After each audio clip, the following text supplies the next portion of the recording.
Welcome. This is the Introduction to PyGame tutorial, or Introduction to Game Programming, because that's more fun.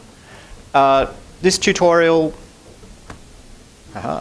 runs from about now till 4:40. So there's a 20-minute break in the middle.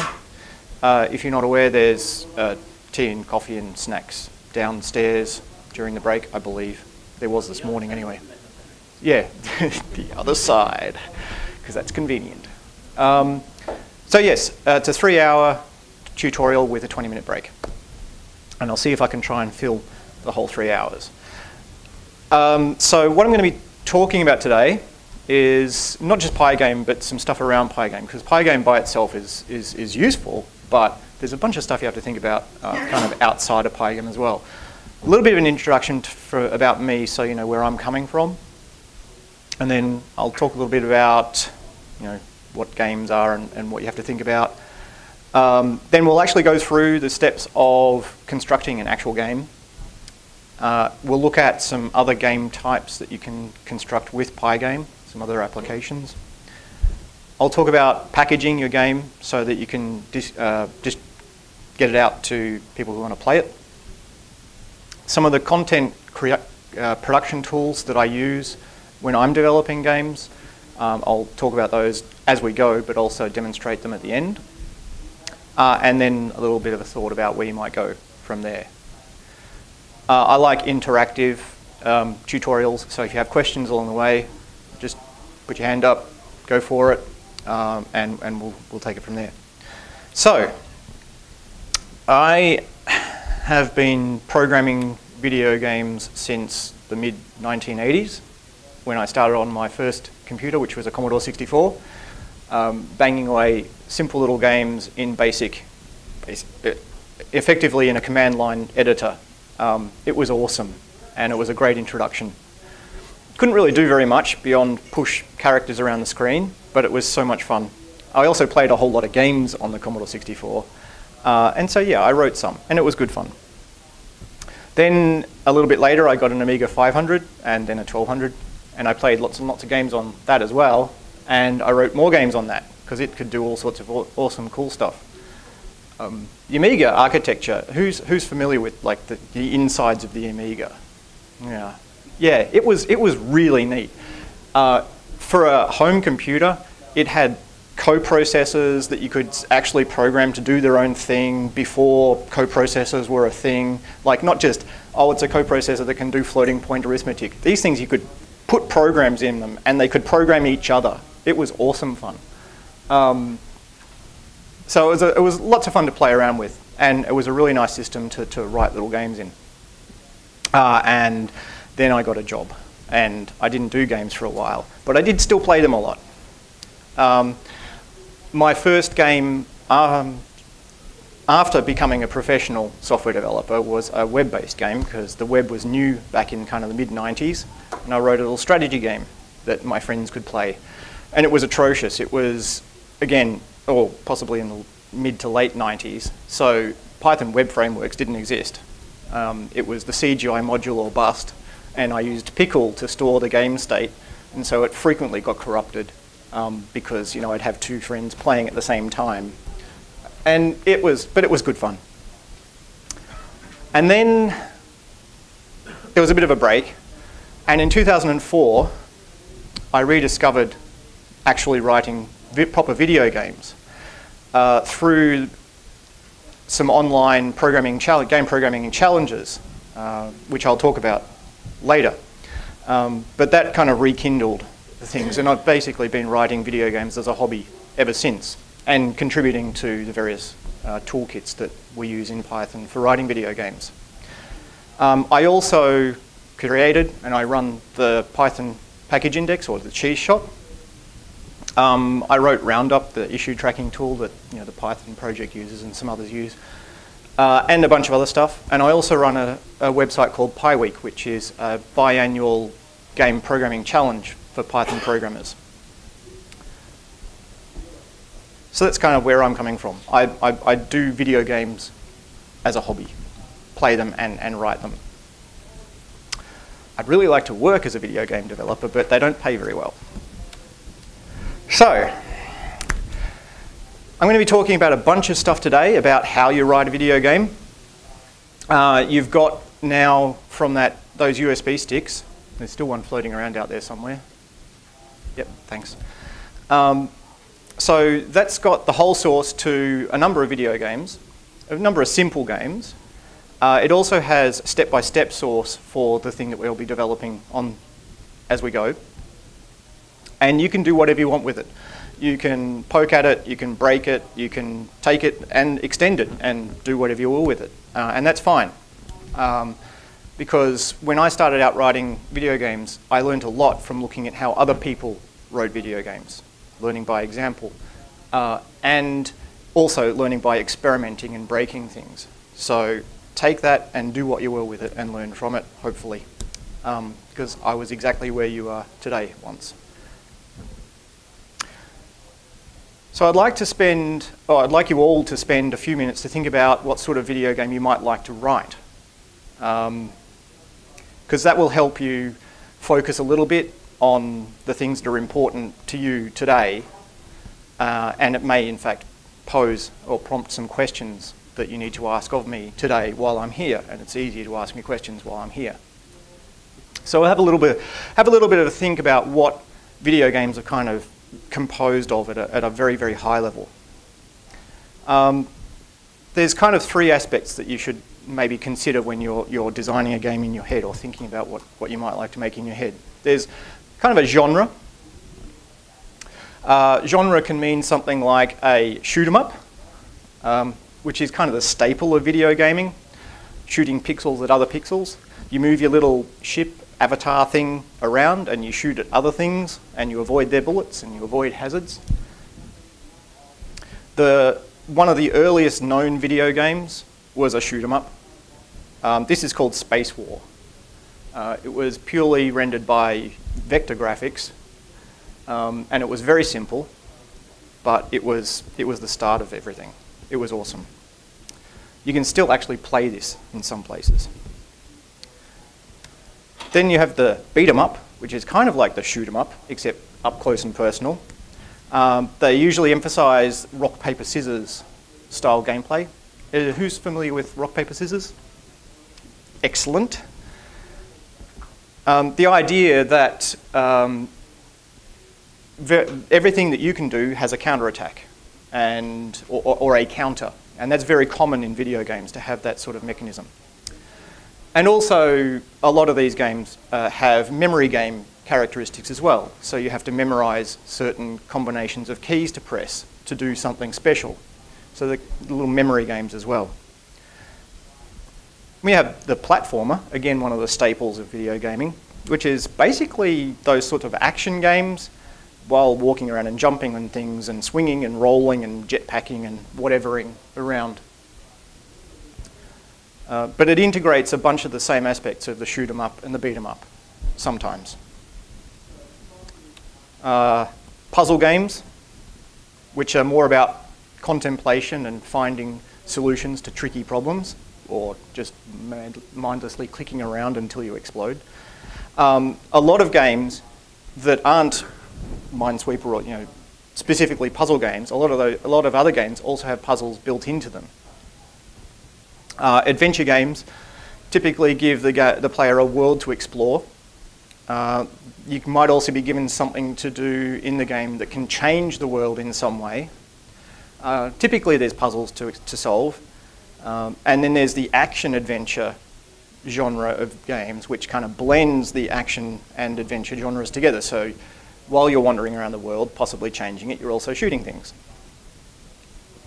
Strategy games, which rely on the player's decision-making skills and thinking and planning. They're often about kind of an empire-level struggle against other empires, but they can also be quite abstract games, like chess or Go. They're usually slower, more contemplative, if they're turn-based games, or they can be full-on action, real-time strategy games, which kind of blend the action and the strategy. Some strategy games lean strongly towards being puzzles. So tower defense games are a good example of that. They're often more like puzzle games than strategy games. Then we have simulations. that focus on mechanisms that make the world tick. They give the player pretty direct control over the mechanisms that run the game. There's an emphasis on attempting to realistically model real situations. There's also vehicle simulations and aeroplane simulations, train simulators, which are also kind of action games as well. Then we have role-playing games. So in these sorts of games, the player's character in the game will grow or change or be customized over time in the game. The player can often change the world in some way. There's variations on the role-playing game, like Japanese role-playing games or JRPGs, which have a very specific formula. Although a lot of those are actually more like simple action-adventure games. Even though the character changes through the game, it's usually on a fixed path. And then there's FPS, which some people call a genre, but I actually just think this is a different way of looking at things. The first FPS games were actually role-playing games, but with a very limited freedom to look around. They were often step by step through a dungeon.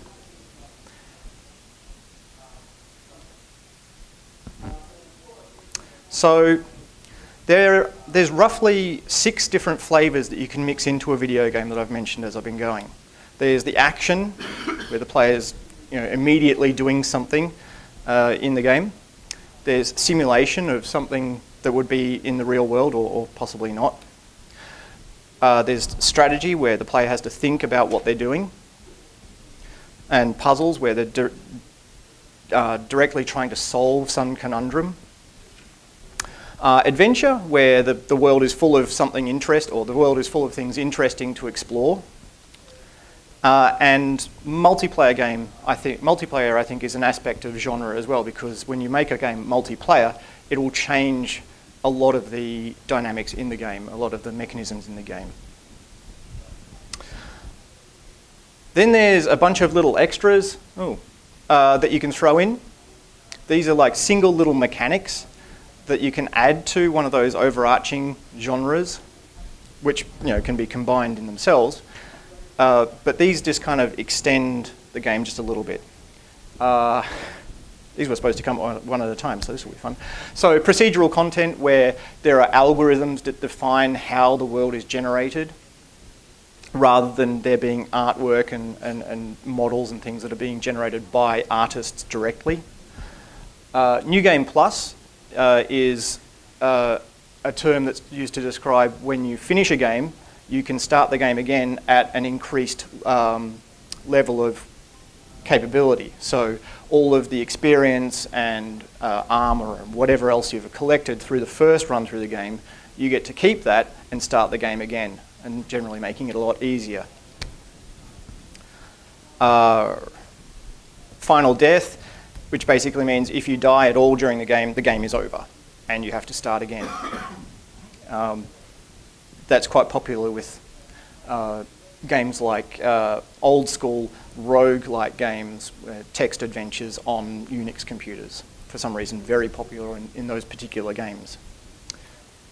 Nintendo Hard is a term that's used to describe games that were typically developed by Nintendo in the 80s and 90s, and some even more recent ones, which basically means some Nintendo games are actually really hard. Mario Brothers and some other games, like they look easy, but they actually get quite difficult quite quickly. Mini-games, little games like you're playing along in an adventure game and suddenly there's a little video game console and you can play Space Invaders for a while. That's a mini-game. It's just a little game that's thrown in that's quite different to the regular game, just for a bit of flavour. There's the rock, paper, scissors that I've already talked about. Auto-scrolling, where the game progresses regardless of what the player does. Quick time events, where you have to press a key at a certain time or you die, or usually or you die. The introduction of physics into a game can be, again, that's something that can be added into any of the various broader genres. Stealth aspects make the game a big sandbox where the player can wander around and do a whole bunch of stuff and create things or just explore a vast world. the introduction of the player being able to program elements of the game, to compose simple programs in the game for things to happen. Altering the world. It's actually quite challenging from a video game design point of view, but players love it. Character growth, like in RPGs, is just an aspect of a bunch of different games. Real-time games versus turn-based games. Artificial intelligence. You can try and make things very, very smart in your game. Players tend to rebel against that sometimes because it's easy to make stuff that's much smarter than players. And turn-based games. So those are just a bunch of simple little mechanics, or single mechanics that you can throw in to mix up with any other sort of game. And that's not a comprehensive list. Well, it's quite a lot. Then there's some things to avoid, and again, I added these after I did the step-by-step things, so that's why they're coming up. These are things that annoy players. So if you have a game where there's limited save points, and so there's large amounts of the game that have to be replayed if they die or something bad happens, they have to load from a save that's a long time previous. Grinding, which refers to being required to go off and kill 20 orcs to get the new sword, to go off and kill 40 orcs to get the new axe, to go off and kill 20 dragons. That's grind. Killing 20 of something to achieve something is just grinding the player away at the game. Some people like that. World of Warcraft, I mean, it's huge. Instant surprise. Giving the player absolutely no warning that something bad is about to happen to them in the game. That's a no-no. That's okay. I'm just still doing my introduction, so you haven't missed the meaty bits. Instant surprise death is yeah. Oops. I'll try not to do that again. Yeah. So there's instant surprise and then there's instant surprise death. Okay, so invisible or vanishing or moving platforms that the player has no hope of being able to deal with. Like they're just walking along and suddenly the platform disappears. That's not very nice to the player either. Give them some warning, or at least don't kill them if the platform disappears. Bosses that suddenly become invincible for a while, no matter how powerful the character is, especially role-playing games. They've gone battling through 120 hours or something of gameplay and they've become this invincible monster that can take on anything in the world, and then they get to the guy at the end and he's dressed in just a cloak and he's somehow invincible to all attacks until he's finished talking, and then you get to attack him. Stuff like that. It's just annoying. Ice levels. Ice levels where the only character that's affected by the ice in the level is the player. Everything else just walks around just fine. Yeah. Ice levels. Sorry, and goddamn bats. So these are famous. This is Riffard. There was a Nintendo game where there were bats that would attack the player from the top and the bottom, but the player could only shoot sideways. Don't have the goddamn bats. Hidden passages. Okay, so hidden passages can be good unless there's something really good behind them, in which case you're just annoying the player because they're like, how come that guy got that thing? And yeah. Artificial stupidity. This refers to AI that's gone wrong. Things like having to escort a non-player character in the game somewhere, and the pathfinding for the non-player character is so broken that it's frustrating, they die, and the player just gets frustrated and bored by the game that they should otherwise be fun. Or you can't tell them to stay out of the way. Yeah, yes, basically. All of that stuff. Artificial stupidity. Oh, no mercy and vulnerability. So there's a great mechanic which you can introduce into action games where after the player has died and they've respawned in the game, they're invulnerable for 5 seconds or something, gives them a chance to get out of the way of all of the bullets that are flying at them, whatever needs to happen, get out of the lava, something, so they can have a chance of continuing playing the game. Not giving the player that stuff, that's just dumb. All right, and zombie closets. I hate zombie closets. Zombie closets are basically used by game designers who just want to laugh at people playing their game. They're like, I can't believe you got zombie closet again. This is where you're walking down a hall and with no warning whatsoever, a zombie will pop out of the wall.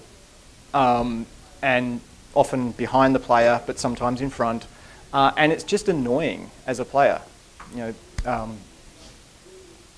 Anyway, as I say, often it's the game designer just pointing and laughing. So that's genre and some mechanics of what you might have in your game. So that's kind of the first thing you'll want to think about is, it's basically defining the things that are going to happen in your game. Then we have the setting and the general flavor of the game and how it's going to look and feel. How the game is rendered is part of this, and this is where we come back to the first person thing. It's just a flavor, it's a setting. It's how the player interacts with the game. It's not part of the game mechanics usually. Although setting a game in first person versus a game in third person can change the game considerably. I mean, it's the same for literature. Reading a book written in the first person versus third person is quite different. But the rendering can be two-dimensional or three-dimensional, and if it's two-dimensional, then is it top-down or side-on? Is it 2.5, where you've got a fixed orthographic perspective, where you're looking kind of down at an angle at the gameplay? And beyond that is the art style that you're going to employ, the general overall art style you're going to aim for. So are you going to have aliens or zombies or pirates? I can't believe I left out ninjas. Is it going to be medieval or faux medieval? Is it going to be futuristic? Is it going to be in space? Is it going to be on islands in space? Is it going to be on land? Is it going to be flying in islands or something? Is it going to be is there going to be horror in it? Is there going to be romance? Is it going to be a western or space opera? Or are there going to be spies in it? Superheroes, steampunk. These are all things that are used in games all the time. Obviously you can, or not so much with the romance, but all the others anyway. And then again, this is far from exhaustive. And this is just a general theme sort of thing. So you want to think about what sort of game, I've left out farms and all sorts of other things. So there's things that you can think about. Important point though is when you're thinking about all of this and you're going to go approaching your first game, it's important that you keep your first few games small. The idea about them, the concepts behind them, the mechanics that you're going to try and implement, try to stick to one mechanic or two mechanics maybe and just focus on those. So if you're going to make a strategy game, just make it a strategy game. Don't go all fancy and add in a bunch of extras. Just focus on that one thing, just for your first few games.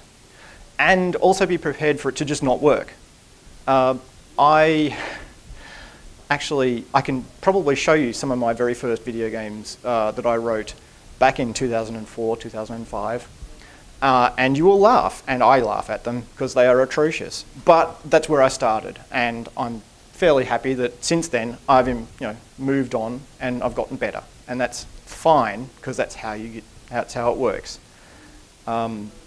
You're not going to write Call of Duty the first time you sit down to write a video game. Start simple.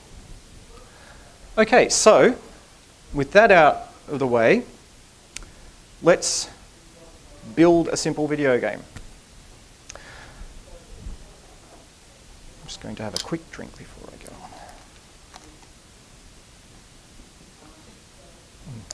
on.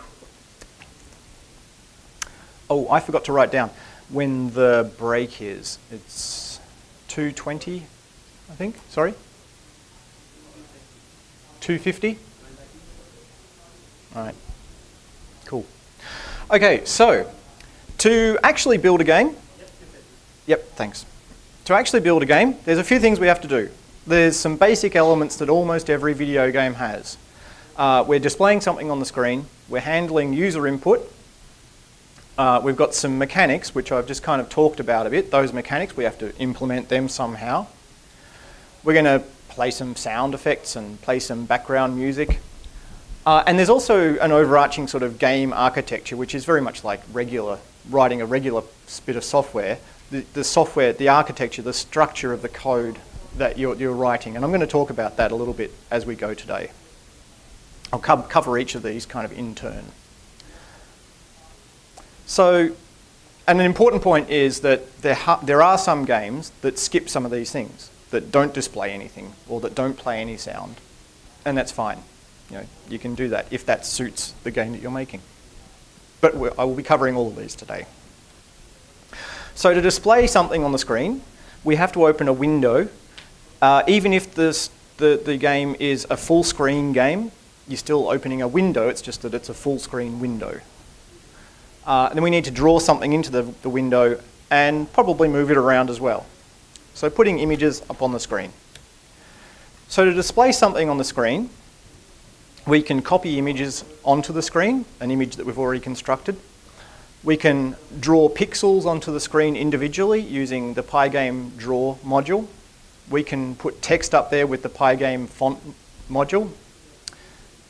And we can skip all of that and use OpenGL, which is a modern system for rendering three-dimensional graphics, which I'm not going to be covering today. Oh, did I? Oh, okay. So that's the basic methods. So to put an image up, we can load something up off disk. PyGame can deal with PNGs and JPEGs. It can also deal with Windows bitmaps. If it's a PNG, and the PNG has transparency in it, then PyGame will handle that for you and blend that PNG into whatever else has been drawn onto the screen. You can also create an image using scientific or numeric modules, load them into an array in PyGame, and draw that array up on the screen. And you can also draw to a screen you can use all of these drawing mechanisms to draw to something that's not directly on the screen, and then you can take that thing and stamp it up on the screen in multiple places, or multiple times. So you can construct things off screen. So, to open a window in PyGame, if you'd like to, you can run the first example code, which is 01-open window. And if that does not work, you might want to find somebody near you who has it working. Now, if it does work, you will see a window just flash open very quickly. What's going on here is, we're obviously, very importantly, we import the PyGame module. PyGame does a sneaky trick where basically when you import PyGame, all of the other PyGame modules are imported as well. So you just have to import PyGame. If you want to access pygame.draw, you don't have to import pygame.draw, you just import PyGame.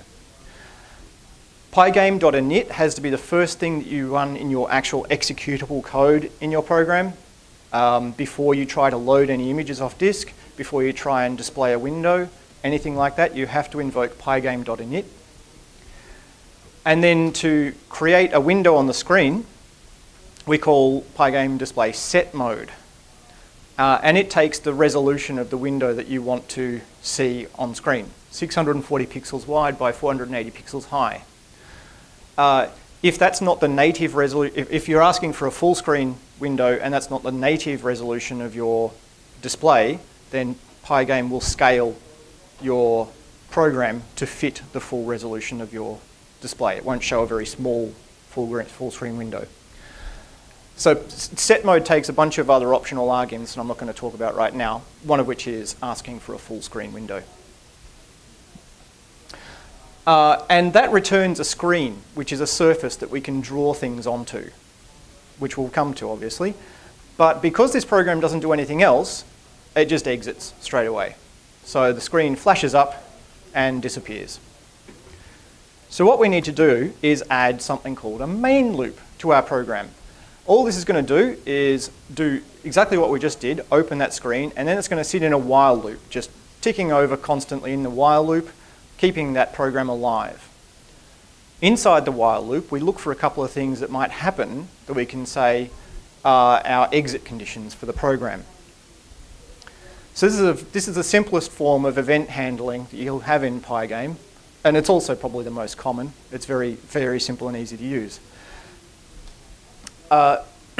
So inside our event loop, which is the while running loop, we ask PyGame's event system to give us all of the events that have happened since it last got called.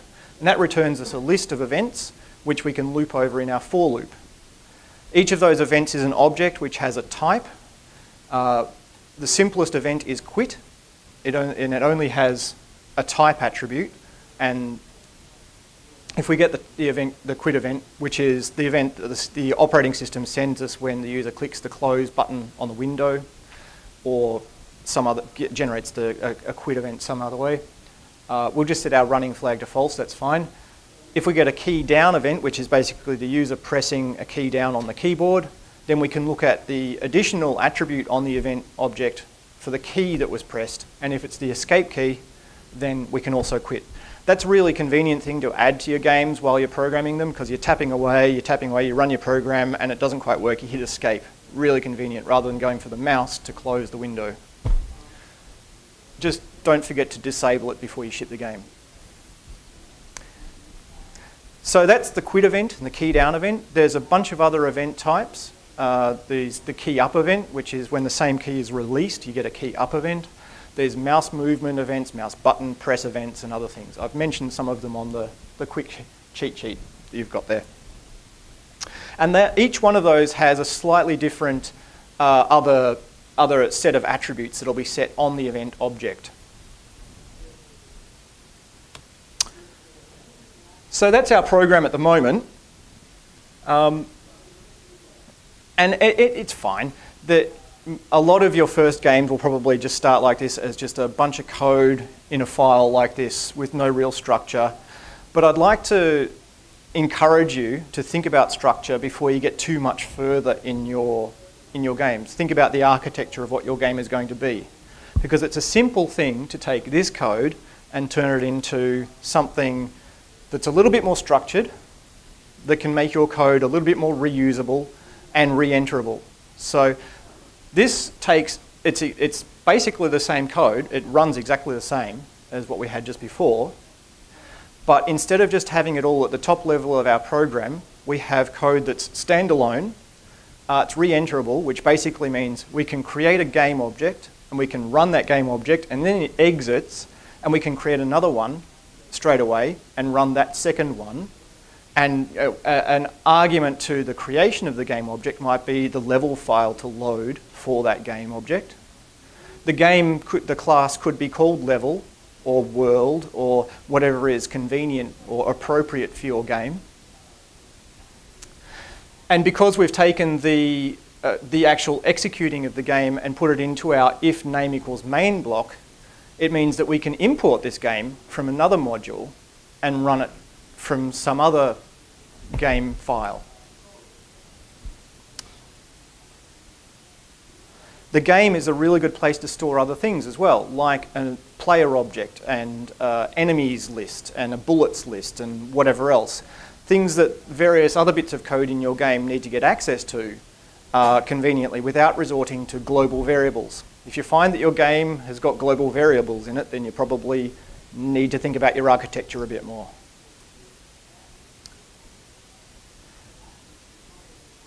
All right, so that's enough about that. It's just something to think about. So drawing. Okay, so we want to draw something. In fact, this little character here, we want to draw this character up onto the screen. Once we've achieved the drawing of things up on the screen, we've pretty much got a whole swag of simple games that are available for you to write straight away. Adventure games, Tetris, Minesweeper, all those things. All you need to be able to do is draw something up on the screen. Before we can put this guy up on the screen, we need to have a quick discussion about how we tell PyGame to put him up on the screen in the right place. So the coordinate system is how we tell PyGame where to put the guy up on the screen. PyGame's coordinate system is old school. Y increments down the screen, which is completely the reverse of everything else on your computer. And it's done this way because of how screens were refreshed in the old days, which is serially, well actually they still are refreshed from this top down, but they're refreshed by reading video RAM from the start and drawing what's in the video RAM onto the screen and line by line going down the screen. And PyGame comes from the days when you used to draw directly into the video RAM, which was what was being drawn up onto the screen. We still use this top-down refresh mechanism today, even on modern LCD screens, but OpenGL and other modern graphic systems don't draw directly to the video RAM, and so they can use more sensible Y-up systems. But the Y-down thing, keep that in mind because it does get a little bit confusing sometimes if you forget about it. So, Y-down. So, to our little game class, we're going to add loading an image. Loading image is trivial. PyGame image load, you give it a file name. Again, JPEG, PNG. Because we're loading a PNG, the PNG has transparency in it. It'll be blended with whatever's on the screen already. To actually draw it up on the screen, inside our while loop, we're going to clear the screen first, clear whatever is up there currently, using a fill, and the fill is just filling the screen with a plain grey colour, which I'll get to in a moment. Then we're blitting the image up on the screen at a certain coordinate, 320 by 320 x 320, y 240, which is smack in the middle of the screen. And then we flip the display. I'm going to come back to each one of these in more detail in a moment. Oh, except I guess the blit. Blit, again, old school. It's actually an acronym. It stands for Block Image Transfer. It's basically copy. It says copy the image that it's being passed onto the screen. Okay, so colors. The color there is specified as 200, 200, 200, which is red, green, and blue. And the colors in PyGame are specified red, green, and blue. And the values range from 0, which is dark, to 255, which is full color. And you can get those color values from pretty much most drawing programs. Eventually, you'll just kind of remember a bunch of useful ones. The other part of that program, which is possibly a little bit weird, is the PyGame display flip. The reason why we have to flip the display is because we're getting around a problem with the refreshing of the video, what's being seen up on screen. There are two examples, bits of example code, which I'll warn you not to run if you have problems with flashy lights, okay?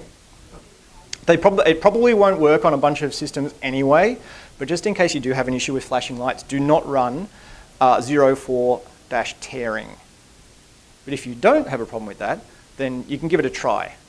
Hopefully you'll see a bunch of flashing red and blue. Anyone? Yeah, it didn't work on my Air, but it did work on my previous laptop. Anyone? No? Oh. It's kind of hard to force it to do these days. Or certainly from PyGame, it's hard to do. Hey, there we go. Oh, and can you see that kind of transition line going up and down the screen, or up the screen? Did you want to wave it around? Okay, and anybody want to look away? I don't know. Okay, so what's going on there? It's the same sort of thing that's happening in this display here, where this is an example of an actual video game, or demo game, where the screen is tearing in very much the same way, where there's these discontinuities in what's being drawn up on the screen. And the reason this happens is that the game code is writing new image to the video RAM while the display system is sending the video RAM to the monitor to display it. So it gets halfway through sending the image to the screen when the image is changed, and suddenly it's drawing a new image to the screen. So in that example, I'm drawing red, and then I'm clearing to blue, and then clearing to red, and flipping very quickly. And so you're actually seeing that cut between when the video refresh is happening. It's also why, so one of the way that we fix this, oh, hang on, I'm skipping ahead there. Okay, so yes, that's drawing directly to the screen. Even modern screens suffer from all of this. So the solution is to draw, instead of drawing directly to the screen, we draw to something that's not on the screen. And once we've finished drawing, once the screen is finished refreshing, we switch what's being displayed on the screen to the stuff we've just drawn. We do this flip. And we do that, again, once the display system has finished drawing everything up onto the screen and it's going back to the start. And that process of going back up to the start of the screen to start drawing the screen again is called the vertical sync. And that's why you see the term VSync in video games, to prevent this tearing problem. It's also called double buffering, where you've got a buffer on screen that's being displayed and a buffer off screen that you're drawing to, and you flip the buffers. If you don't remember to flip the buffer, you won't see what you're drawing. Okie dokie. Another problem with our program is it's using a lot of CPU because it's just looping constantly, very, very quickly, drawing as quickly as it can. So what we're going to do is introduce something that'll slow the program down so that we're only drawing 30 times every second. Because we're going to be developing an action game, I want to have a reasonably fast refresh speed. So 30 times per second is pretty good for an action game. If this wasn't an action game, if it was a puzzle game where there's nothing else going on except the user clicking on things, then there's another mechanism we can use. But you can ask me about that. I'll talk about that later maybe. But what we're going to do here is we're just using the PyGame clock facility to slow us down so that the clock.tick will sleep a little bit so that we're not being called more than 30 times per second. If we're being called less than that, so if your computer is slow, it's not going to speed it up somehow. It's just going to stop it from going over that 30 frames per second. Okay, so now that we're drawing something up on the screen, let's move it around. To move it around, it's pretty simple. Instead of blitting or copying that image that we're drawing to the screen into a fixed position on the screen, we copy it to somewhere that's defined by a couple of variables. We have an X and a Y variable that define the position that we're going to copy that thing onto the screen. And inside the loop, we just have a fixed point where we increment the X position. And so if you run 0.6 animation, then you'll see the little stick figure wander off the screen.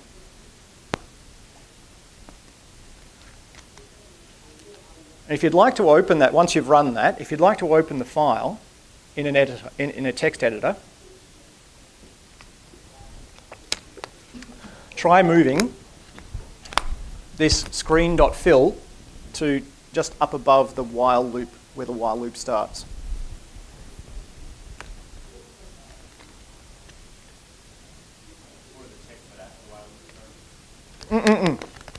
Outside the while loop.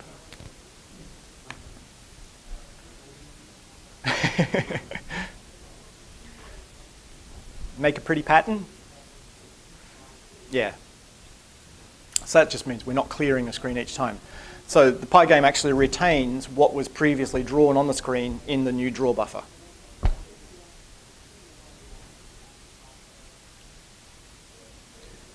All right. So that's drawing stuff up and basic animation. And obviously you could write this so that the little character doesn't just go all the way off the screen. It could go to one side of the screen and then come back again with some simple if statements, a couple of other variables, whatever, move it around in circles. Fairly straightforward to do those other things. What we're going to do now though is introduce some user input because I like video games with user controls. So I've already talked a little bit about how we get events from PyGame. PyGame provides us with a couple of different ways of getting information about keys that have been pressed on the keyboard. We can get the events that come out of the PyGame event.get, which gives us the key up and key down events, which is saying the key has been pressed down or has been released. In a game like the one we're creating though, the player is going to be holding a key down for a long time to move around. So we would have to then remember, oh yeah, we saw a down event and we're just waiting for the up event, but while we've seen the down event, we should move things around or do whatever. That can be tricky to manage. And fortunately, PyGame has a very simple facility for managing it for us.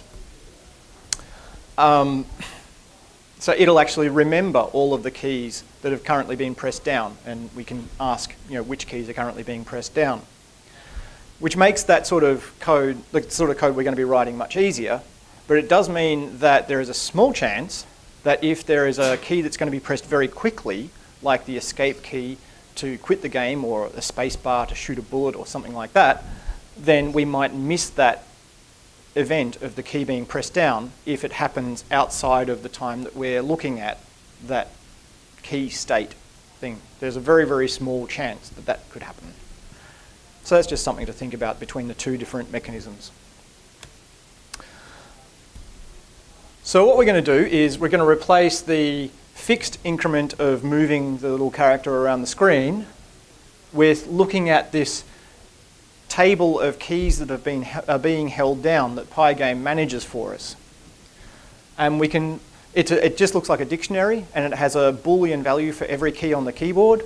So we can just say the left arrow, right arrow, up and down arrows, are they currently being held down? And if they are, then we can modify the X or Y position so that we move the character around.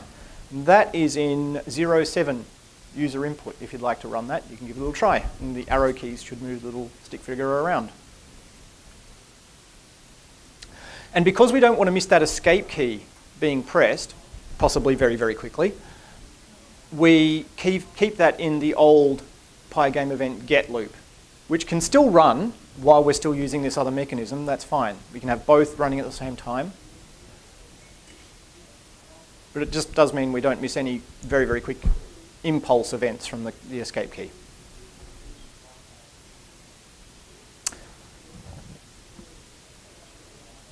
So some other user input events that we can see out of PyGame event get are things like the mouse button being pressed and released and movement of the mouse.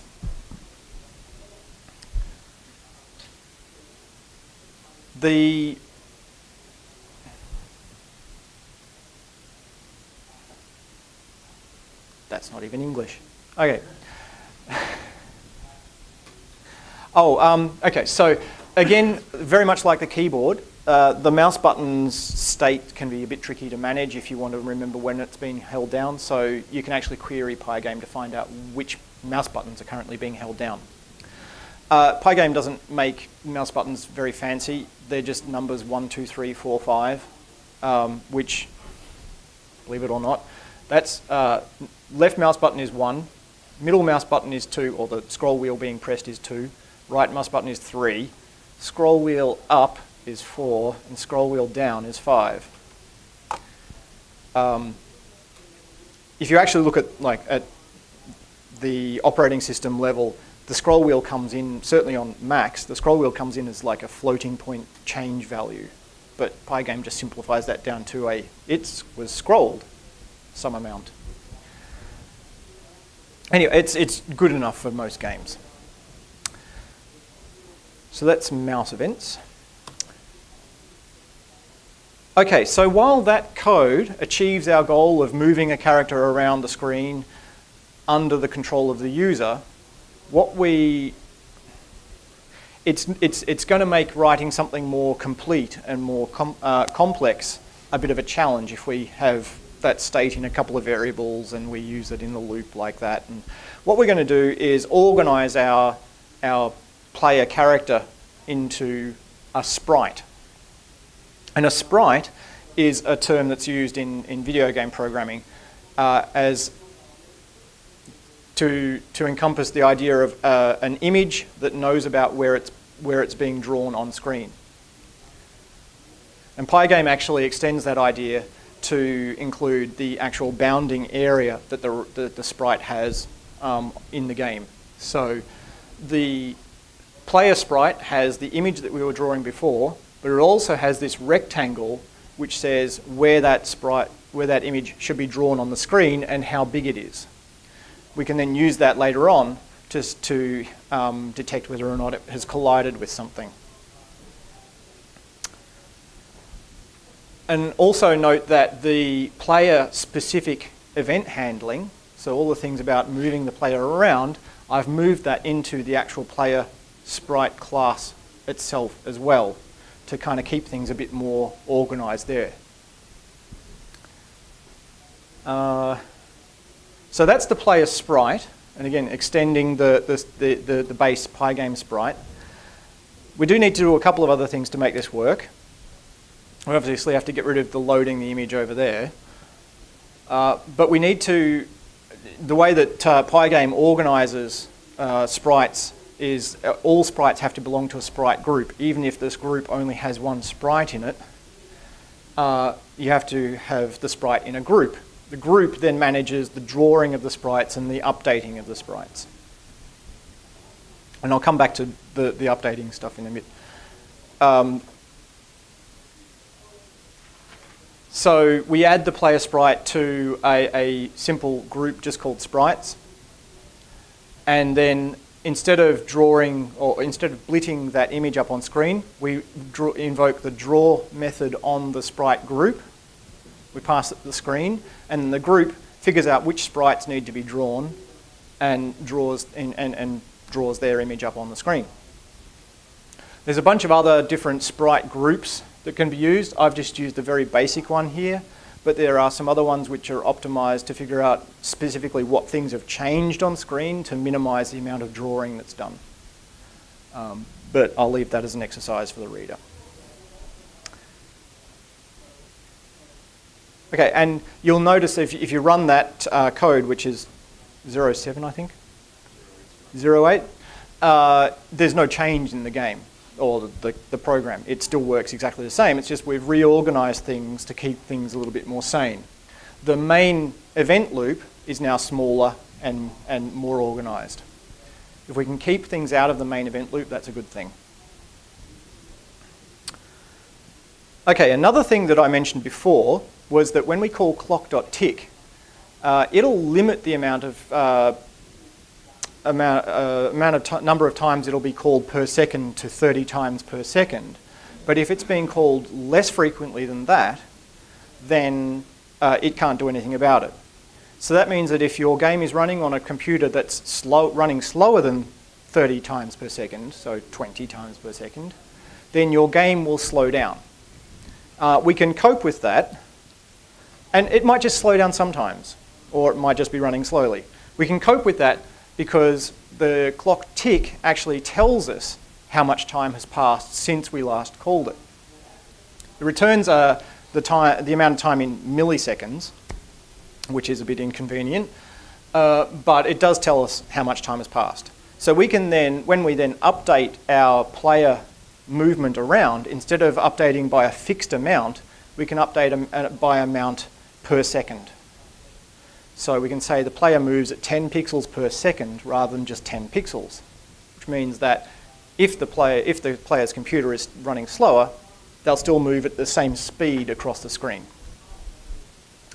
And because it's more sensible to work with values in seconds, I always just divide whatever's returned by clock.tick, I divide that by 1,000 to get a seconds value rather than a milliseconds value. Yeah?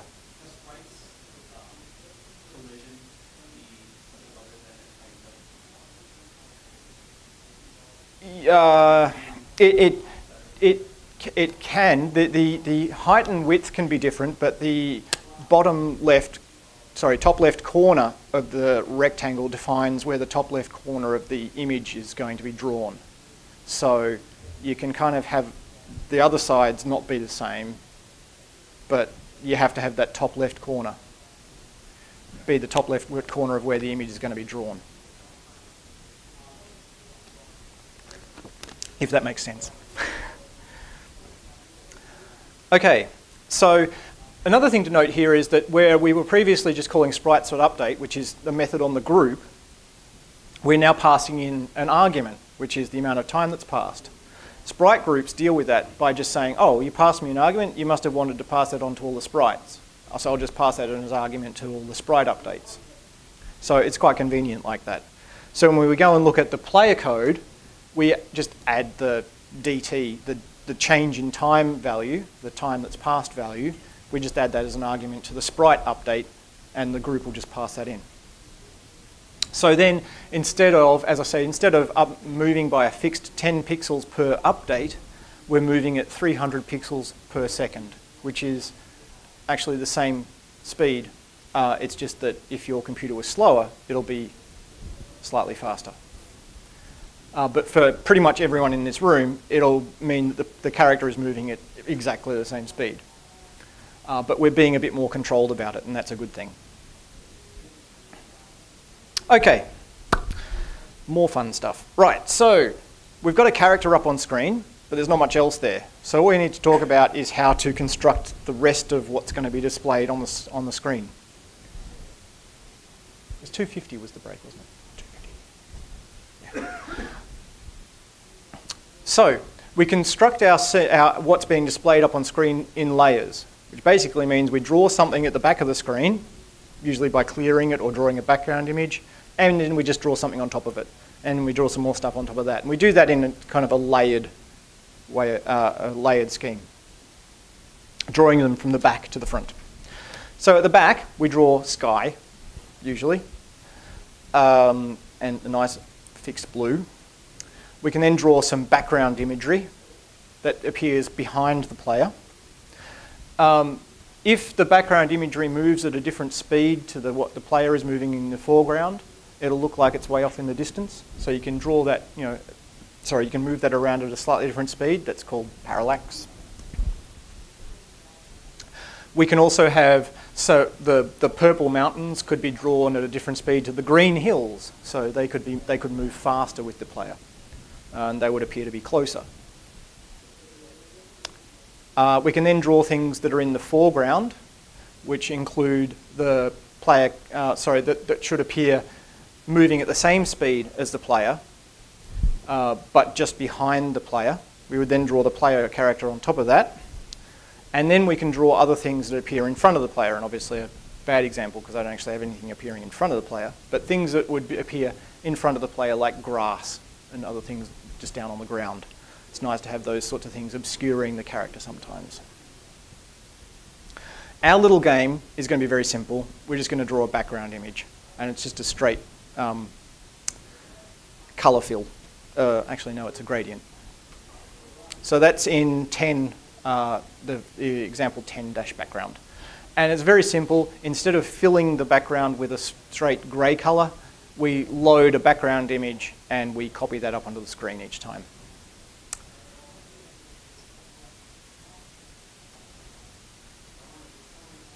I was going to say something else then. Yeah, so you can make that background image pretty, you can clouds in it or whatever. Yeah.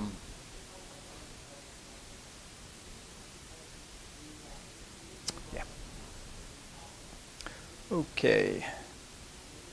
So, now it's time to add something more interesting for the player to do in the game. So this is where we start talking about our game mechanics, like the game mechanics I talked about much earlier. So the player controls are obviously part of the game mechanics, how the game responds to the player hitting the keys on the keyboard.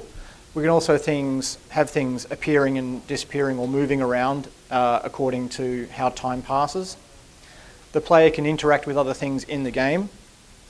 In a platform game, they interact with the platforms by stopping moving, or if they're spikes, by dying. We can detect important events in the game, like the player reaching the exit and winning the game, or hitting the spikes and dying, and doing that enough times that they lose the game. So we're going to start off with the middle. Well, we've done the player controls a little bit, mostly. We're going to start off with the middle one, though, the interaction of game objects. So we're going to put something into the game that will prevent the player from moving around. So, to do this, we have to talk about collision detection.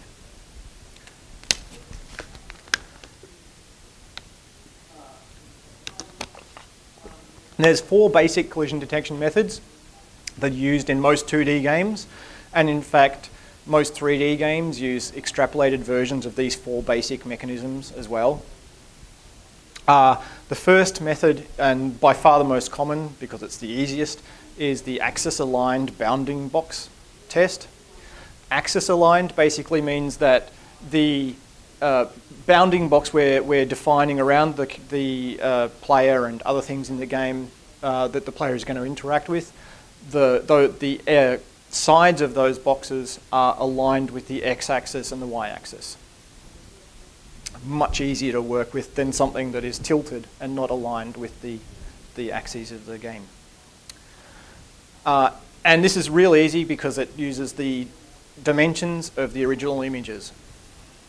So we can do a very simple test to see whether or not those 2 rectangles or those 2 boxes overlap. And if they do, we have a collision. Unfortunately, there's a fairly large chance, certainly in these 2 images, that we'll get false positives. So the images clearly don't overlap, but the bounding boxes do. So a variation on this is to reduce the size of that bounding box so that it's slightly smaller. Yeah?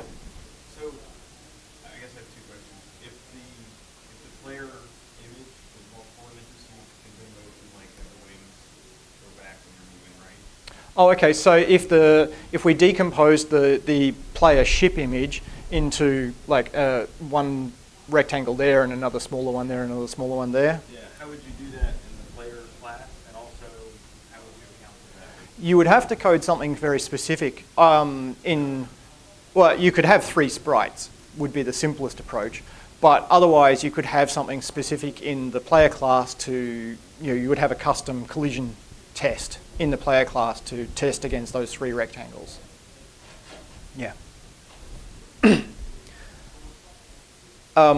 Reducing the size of the bounding box, if you can do it, will reduce this chance of false positives. And actually, it'll probably be a little bit more fun for the player anyway, because it gives them a bit of leeway. The game isn't quite so strict on them, and that can be good for fun. The next most common test is comparing circle to circle. And again, we just define a circle by saying the center of the image of the sprite and the radius, or the so the radius is just defined by the width of one of the dimensions of the sprite. Hopefully they're square sprites. And that fixes one of our false positive cases reasonably well. They're in exactly the same position as they were before, but we're not detecting a collision, which is good for the player. Unfortunately, so there's a collision, but unfortunately there's a collision that's missed now, which again kind of gives the player a bit of benefit, which is a bit more fun anyway, so isn't necessarily a bad thing. Most asteroids type games use circle-to-circle collision for basically this reason. And for something like this, the player probably wouldn't even notice in a fast-moving action game anyway. They was like, ooh, that was a close call.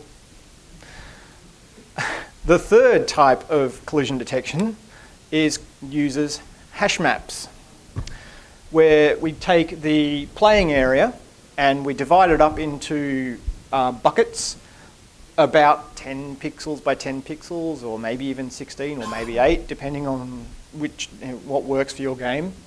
And then for each of those buckets, we go through all of the images in the game and we figure out which buckets the image is in, even in just a small part. We can then quickly test, say for the player, we can say, right, well the player's in these 9 buckets, we can quickly test whether there's anything else in any of those 9 buckets.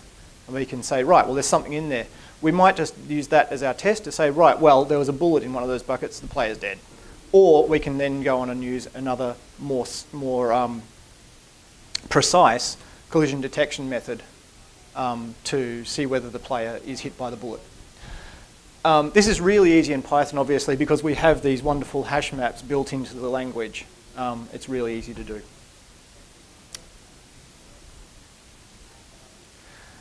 The final collision detection mechanism is pixel perfect collision detection. And it's the mechanism that a lot of people, when they're starting out writing video games, say, yeah, this is the one I'm going to use. And it's overkill for pretty much most games. There's, I think, 3 games that I've played ever where it actually needed to have pixel perfect collision detection. And that's because you were actually shooting things into the ground and the ground was exploding, like the actual bitmap of the ground was exploding. 2D games, they were great fun. And then you were jumping around on the actual pixels of the landscape. So you needed pixel perfect collisions there. Shoot 'em ups and other sorts of games, you're doing way too much processing, doing pixel to pixel comparisons for collision detection. So just don't bother unless you really, really need it. Yeah. Well, precisely. That's sort of, if you were simulating pixels of sand colliding with each other, yeah, you need to be able to do that sort of test. You would tend to have the information about those sand particles, you would have them in some other sort of array system which is able to process that array information very quickly rather than accessing the pixels of any surface data, so the actual imagery. Because accessing PyGame and display pixels, pixel by pixel, is very slow compared to accessing a numeric array, for example. Or a NumPy array. Sorry, I'm showing my age there. Okay, so that's those mechanisms of collision detection. All right, so let's do one.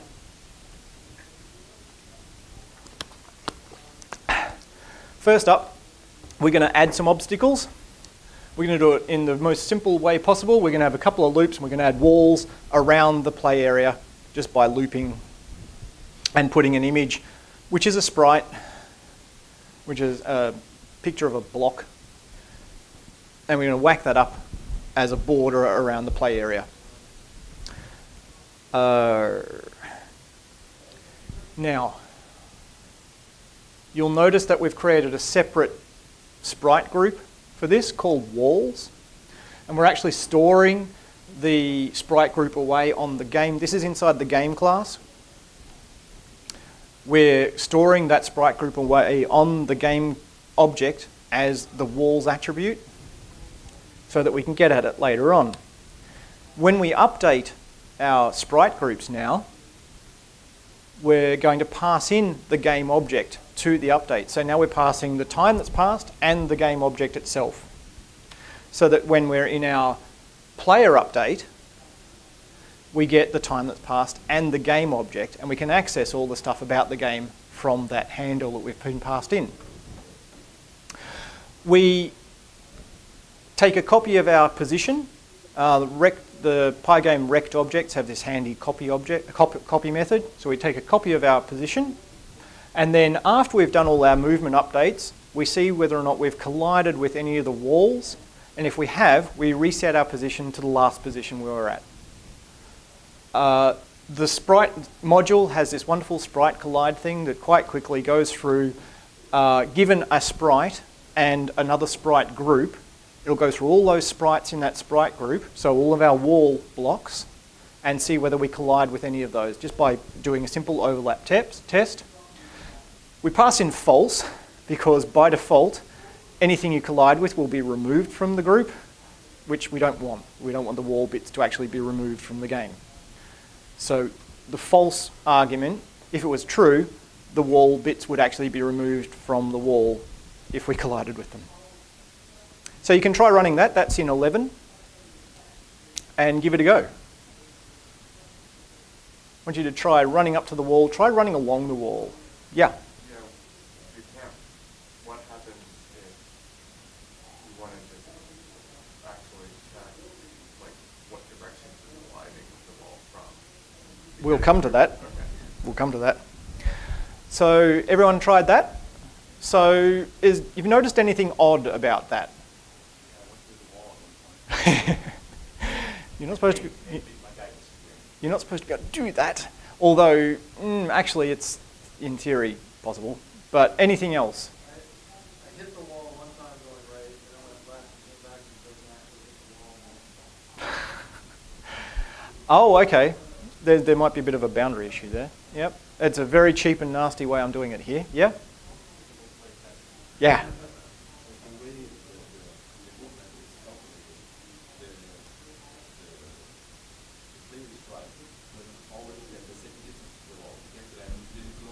That's right, yeah. You'll stop some distance away from the wall. Yeah. Is there anything else that anybody noticed? So if you try moving right up to the wall and try sliding along the wall, Hold up against the wall and then try to move. you can't move along the wall. Yeah. Okay, Like some people can. Yeah, hold both directions. Or try holding left and right. Left and up and left and down or Left and something. right and up and down at the same time are also directions. Well, that will stop you dead, yes. No, it doesn't. Oh, doesn't? You actually slide slightly left or slightly up. Awesome. Oh, floating point rounding probably, yeah. Yep, excellent. Random question, you don't really answer this. I noticed when I was moving around, it felt like I was moving faster horizontally. Oh yes, you are, because the way that the movement is calculated, if you press the key, you get if you press one direction, you get 10 pixels per second that direction. If you press another, you get 10 pixels per second that direction. The vector addition of that means you're moving at whatever the vector addition of that is, what, 15 pixels per second that way? Diagonally? Yeah. I'm talking about if I go left and right, it seems like I move faster than I go. Okay, that could It just might have something to do with pixel size something like that, yeah. or Pixel aspect maybe. But yes, you will move faster diagonally. You can address that in a game quite easily by using some trigonometry, which I'm not going to go into. Trigonometry is not scary. Repeat that to yourselves because you're going to be writing games.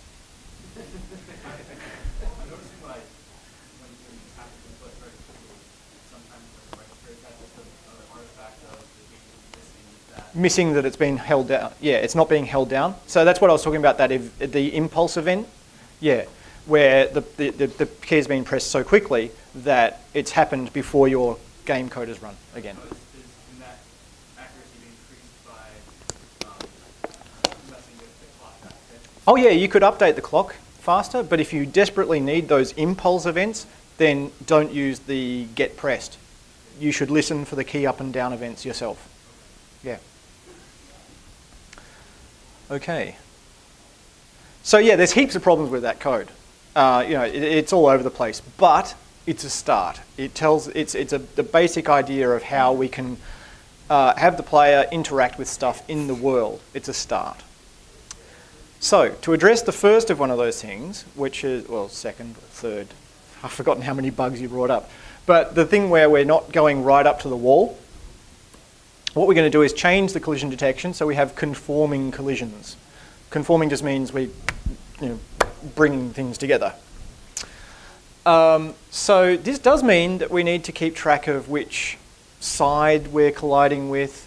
So things get a little bit more complicated. So instead of just saying reset us back to the last position where we're at, we have to figure out which side of the player collided with the block in the world, and then align the player side with the side of that block.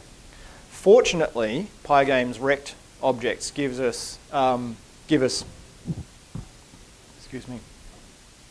these handy left, right, up, down, or top, bottom attributes, which give us the actual sides, the position of the sides of the rects. So we can just say if the player is collided with the right-hand wall, we can align the left side of the right-hand side of the player with the left-hand side of the wall block, and that'll line them up nicely. If you run 12-conforming, you'll see that in action. Assuming you don't just go straight through the wall, as some of you seem to be doing.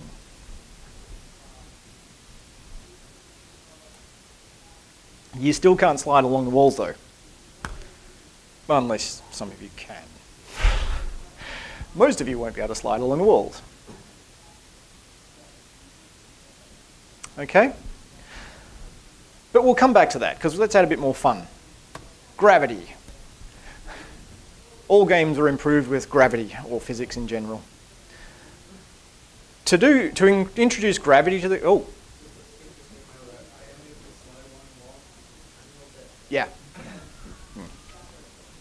There'll be a small margin of error there, yeah. Right, so we need a couple of bits of information to keep track of gravity. The first thing is how fast the player is moving in the y direction, and we store that in a variable called dy, which stands for delta y, or the change in y. It's just shorthand rather than y_speed or something like that. We also have a flag called resting, which will be important. That indicates whether or not the player is resting on a surface. You might be able to guess why we need that, but don't spoil the surprise. So we're going to skip out the up and down controls. We don't want those anymore. And we're going to replace them with a test for the space bar. If the player is pressing the space bar and the character is resting on a surface, then the character can jump.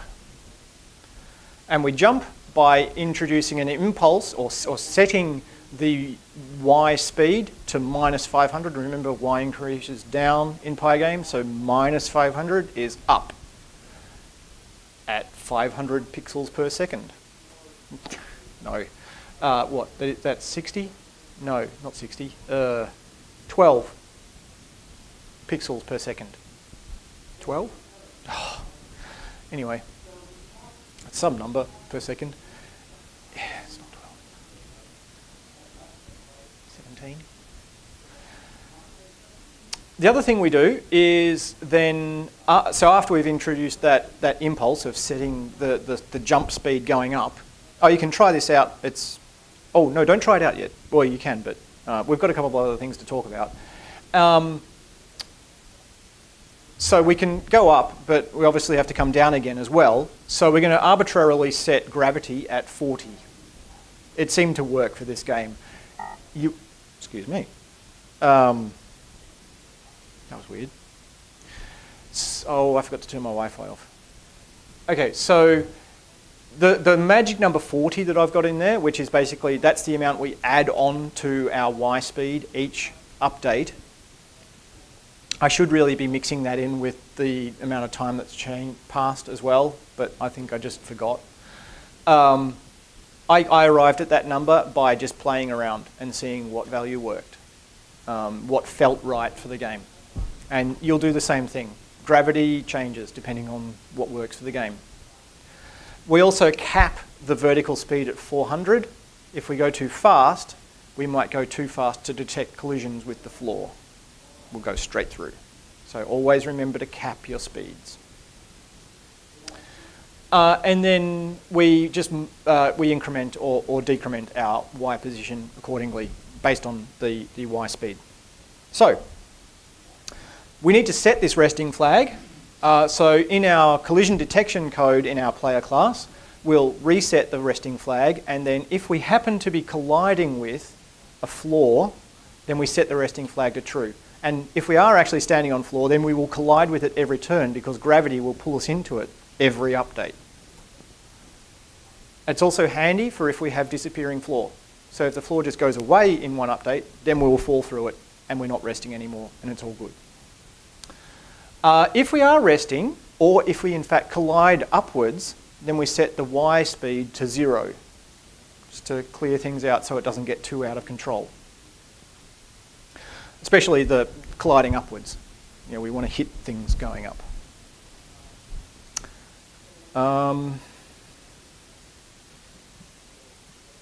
Oh, actually, and I can demonstrate a reason why you clear the y speed if you're standing on something. We can show you why that's important in a moment.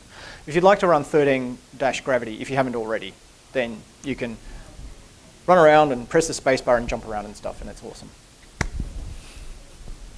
Almost awesome.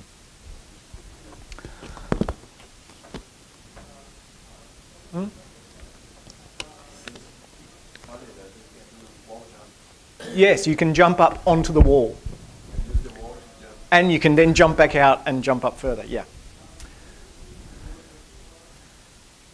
Although it's quite tricky sometimes to get that second jump. The wall is sticky. But don't worry, we're going to fix that in a moment, in fact. But remind me, once we've got platforms, oh, I've given that away. that we should talk about this dy resetting thing because it's kind of funny. Okay, so that's all cool, except it sucks in a few different ways. So let's create a proper map to play in, a proper map that's got proper collision stuff in it. Because that's kind of taught us the basics, but we're now going to extend it a little bit more. So what we're going to do is introduce an actual map into the game that's been created with a common tool, and it's in a common format called TMX. And we're going to use a library to manage our interaction with the TMX format because we're not crazy. Well, I'm crazy because I wrote the library, but you're not crazy. Well, you might be crazy. I don't know. We're all crazy. There's a bunch of TMX libraries, and I didn't like any of them, so I wrote my own. And there's a bunch of TMX tools, and actually they're mostly all cool. But we'll come back to the TMX tools. Okay, so tile maps. So we've just created our playing area by taking a block and whacking it up on the screen in a regular pattern around the screen in an ordered grid. And that's basically what a tile map is. It's an ordered grid on the screen where, at the moment it's blank. The tile maps have got cells in them. They're actually square. Don't believe the rectangular looking tile map there, but it's actually square. This map is made up of 32 cells by 32 cells, and the cells can be empty, most of them are, or they can have contents. So here we've got two tiles that we're drawing onto our map. We've got a square tile that's being drawn into a bunch of different places, and we've got a triangle tile that's being drawn into a few places there. Two tiles being copied up into multiple places on the screen. And you can make an interesting map just with those tiles, well, semi-interesting map with just those two tiles. Those two tiles, the square and the triangle, form our tile set, the set of tiles that we're going to use to draw up into our tile map. So we have a tile set, which is a bunch of different images, and they are drawn up into some array of tile cells based on what the cell says its tile is. Okay, again, the TMX library kind of handles most of this for you, but you need to know this basics. We use the this awesome editor called Tiled to create our tile maps, and I'll be coming back to a demo of it, but in short, it looks like this. It's a little bit blurry. Oh. Anyway, it looks like this. You've got a tile map in there where we've got that block image that I was using before, arranged in, there's like a border, and you know there's some platforms there. We've got a tile set which only has one tile in it, unfortunately, but we'll come back to that. And it's got layers and a bunch of other stuff. When the tile map is drawn on screen, it looks like this. So the map is made up of cells, and the cells have tiles in them. This is the entire map, drawn scaled down, which is 50 by 50. I think. Yeah, again, it should be square. I don't know what's going on there. The player only sees a limited view of that map, usually. The TMX library handles that, but that green section there, that's called the viewport. That's the player's view into the game world, the viewport that they're looking through. Okay, and that'll move around the game along with the player, and the TMX library, again, handles that. We tell the TMX library where the viewport is by telling it where to focus the viewport. So if we tell the TMX library to focus down here, it'll place the viewport as close to that position as it can. If the player moves up here, the viewport will follow that focus point. If they move over here, then the viewport will be off in this corner. It won't move outside the map and display things that are outside the map. It'll handle all that for you. Because that's kind of semi-tricky to do, but it handles it for us. The tile map has layers. So it has those grey blocks, but it also has another layer on top of it, which defines some triggers in the game world. Triggers are the things that the player interacts with. The player doesn't interact with the images that we've drawn in our tile map. The player interacts with the triggers that we define in the trigger layer. So here we've got two triggers. We've got the red boxes. Those are things that the player can't go through. The player will bump into those things. So where in our program with the for loop, we created a whole bunch of blocks. Here we have one single rectangle which the player will collide with, and that solves that problem that we had of the player colliding with blocks as they were trying to slide along. The other trigger that we have is the player start position. So it's not something the player interacts with while they're playing, it just tells the game where the player should start playing. That's where the player will spawn when they come alive. The P is marked with a special flag that says, I'm the player start. The other rectangles are marked with a special flag that say, I'm a blocker. And these are done in TMX by editing properties that say whether it's a player or a blocker. So that's the P tile properties. We'll come back to all of this stuff. To use the TMX library, you import TMX. So as I said, there's like a bunch of TMX libraries out there. None of them called their library TMX. Anyway, so I got the name TMX. Weird. You import TMX. To load the tile map, we have to get rid of all this stuff that we did before with generating walls. And we replace that with TMX load. TMX load needs the name of the map tile map file. Unfortunately, when I was writing this, I got a bit lazy and I called the map. There's a couple of other TMX files in the directory there. Oh, by the way, they're ASCII files. You can look at them. They won't hurt your computer. Anyway, you give it the file name. You also tell it how big the screen is so that TMX knows how big the viewport is. Oh, I just realized it's 2:50. It's break time. Do you mind if we pause there? I can kind of start this a little bit again. But how about we pause there and go and have a break? Yeah, 20 minutes. So I'll see you back here at 3:10. Okay, so tile mapping. Yeah, we've got a few people who haven't made it back in, but that's okay. Okay, so where were we? Okay, so we're replacing all this with loading up a tile map by supplying the file name of the tile map and the dimensions of the screen, which tell the TMX library how big our viewport should be.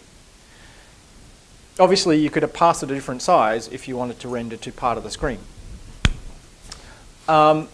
Now, because of the way TMX manages the scrolling around the play area, we now need to use a sprite layer that's managed by that library rather than just a regular PyGame sprite layer. Otherwise, it won't be scrolled around with the rest of the game. So our old sprites layer group, right, our old sprites group is now replaced by a sprite layer that's managed by TMX. The other thing we need to do is figure out where the player starts.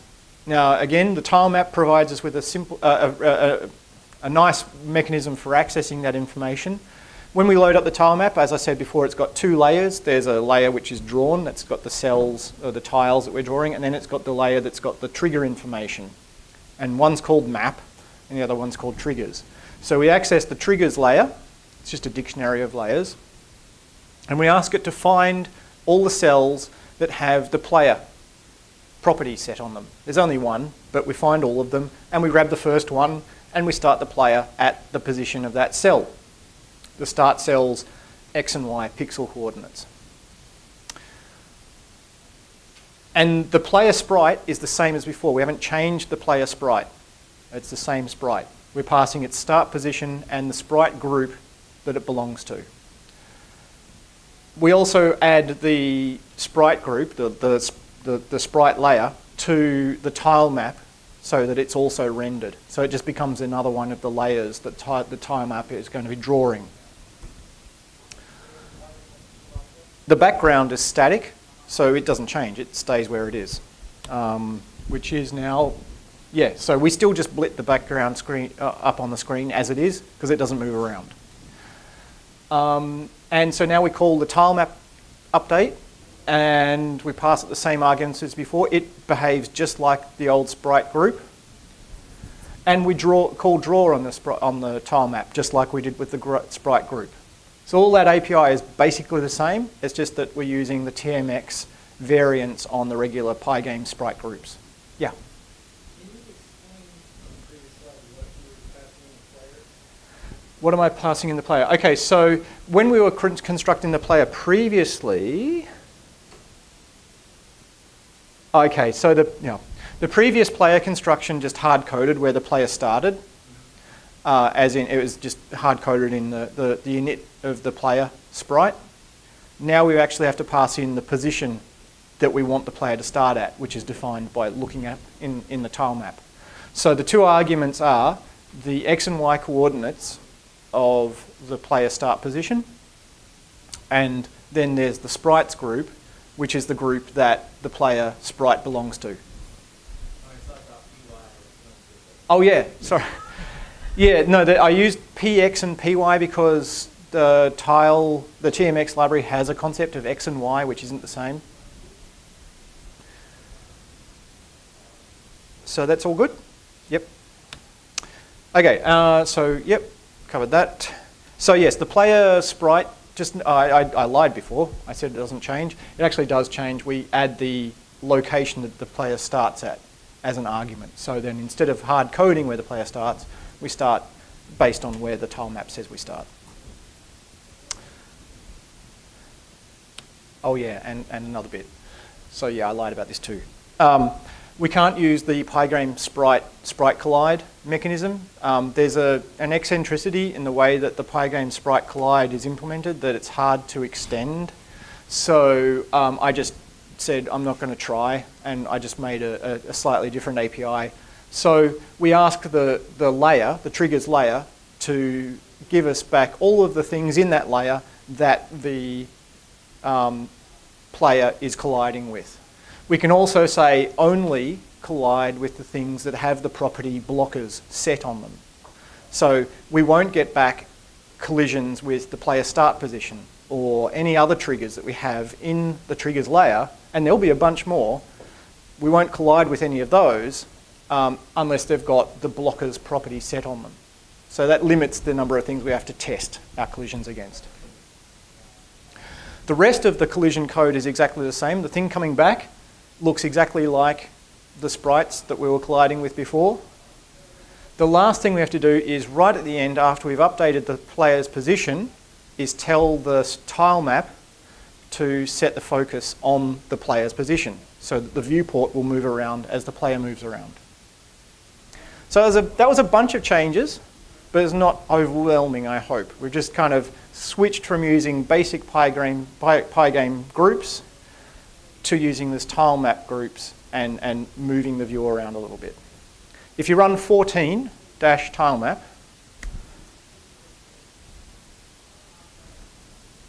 which I certainly didn't change significantly only 2 hours ago, it should work fine. And you should be able to walk around a much larger map than we had before. And there'll be platforms that you can jump on.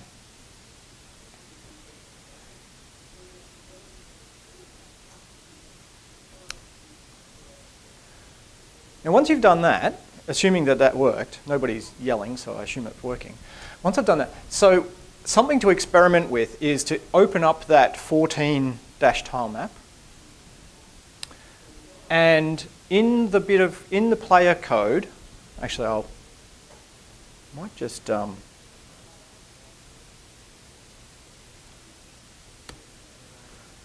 do this here. Hang on, let me actually do this. So in the player code, where are we? So where we've zeroed out the dy when we land on a platform, if we remove that, we don't want to not zero it out when we hit the bottom of a platform, but when we've zeroed out, we remove the bit where we zero it out when we hit the top of a platform, when we're landing on a platform. If we remove that and run it, now if I jump up on there, right, now if I fall off of here, It's kind of hard to see, actually. My y speed is retained when I fall off here and then fall off the next platform. It's kind of hard to see, actually. If I don't zero out the y speed, then it's retained, and when I fall off the next platform, then I fall very quickly rather than falling gently to start off with. Anyway, didn't really work as well as I thought it might, but oh well.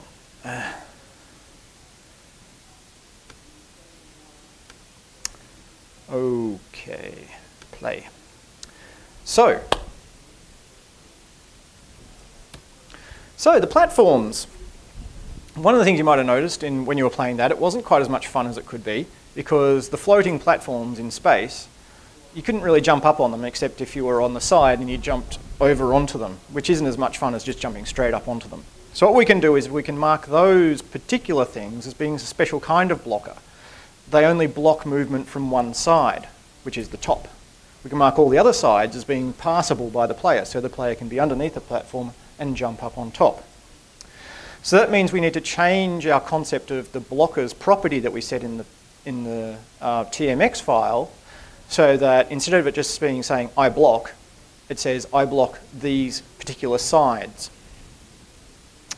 So our TMX file now has this.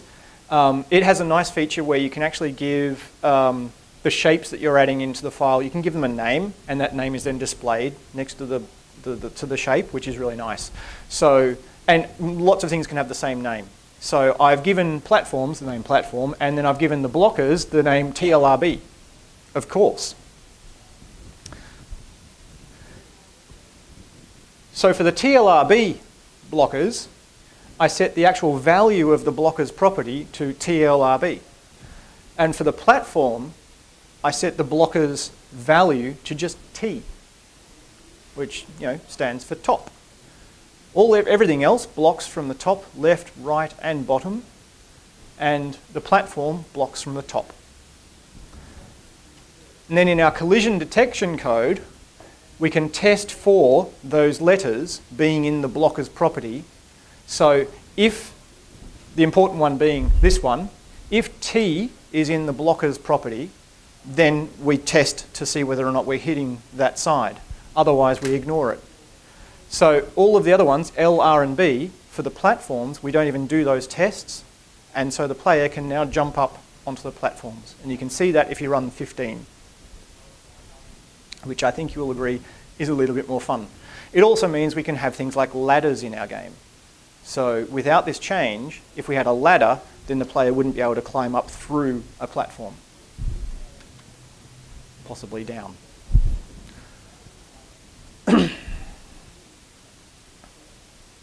Okay.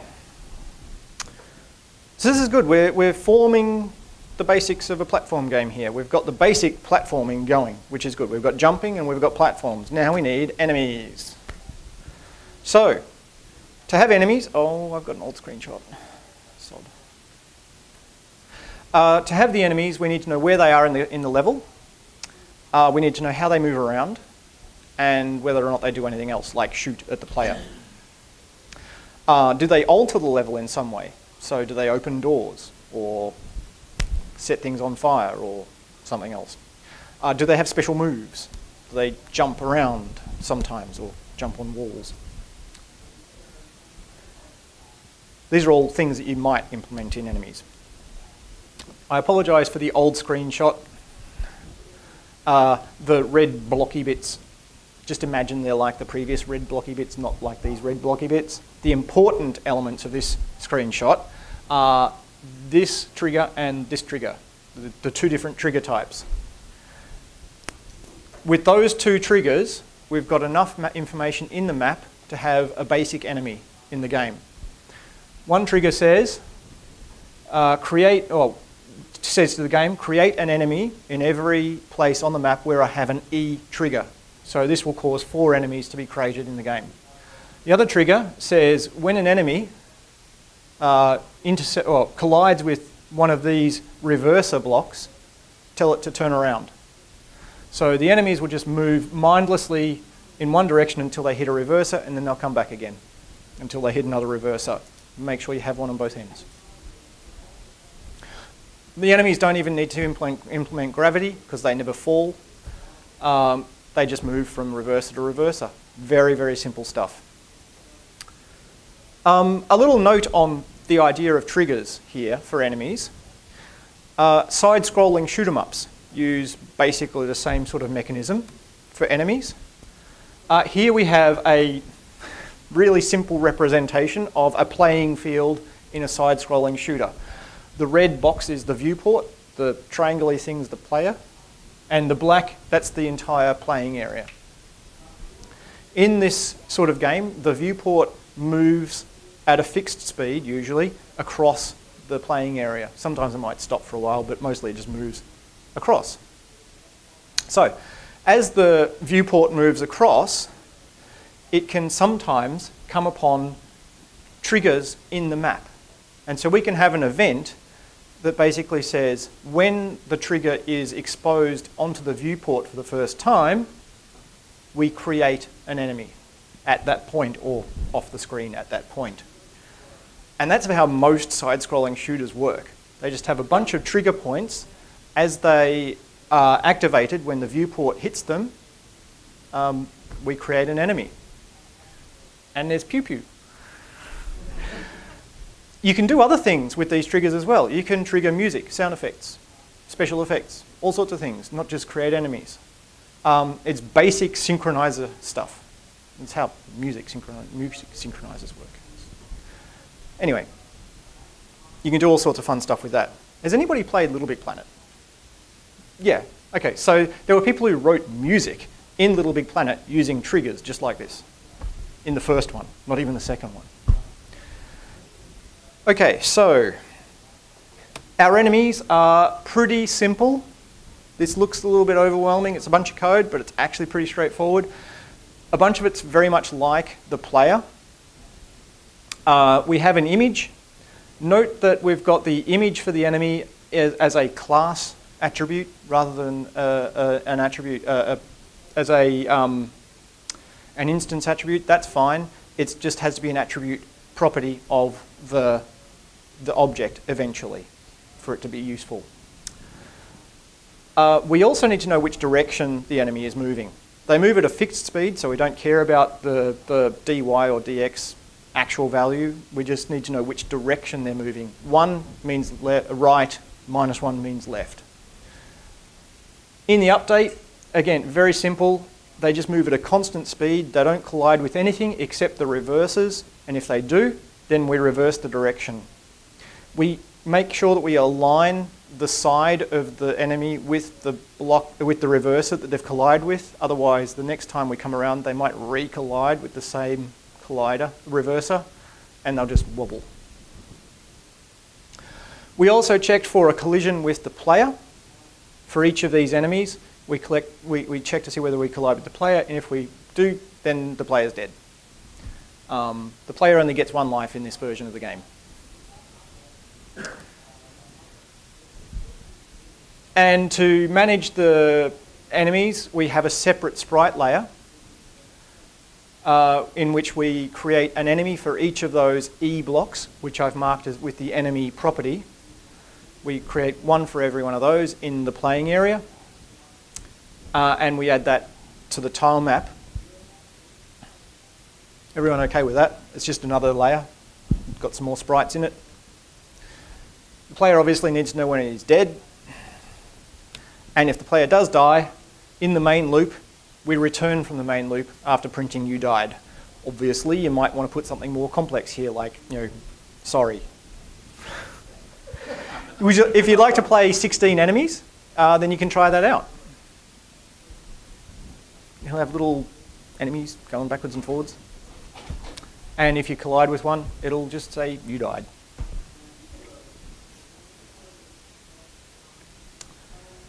Okay, so that's all cool. Then we've got some bad guys. We really probably should give the player some sort of defense against this, right? Apart from jumping. The player can quite happily jump across them, but shooting them would be more fun.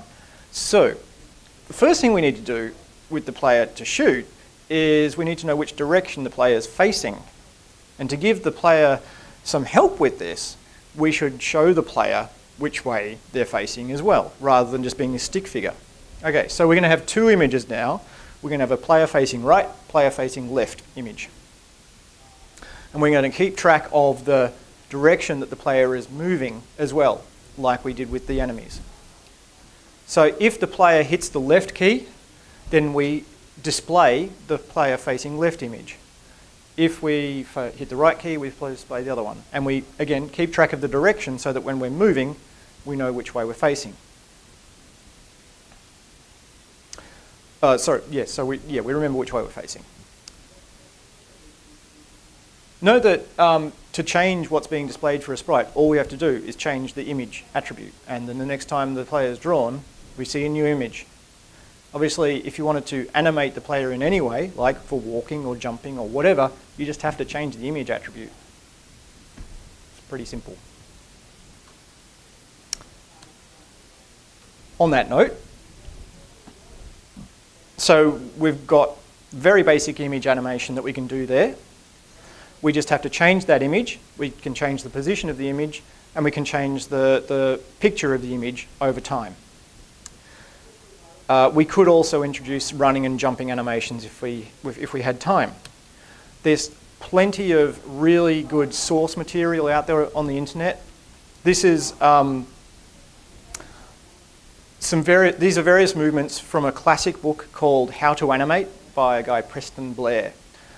It's basically been the go-to book for training animators for decades.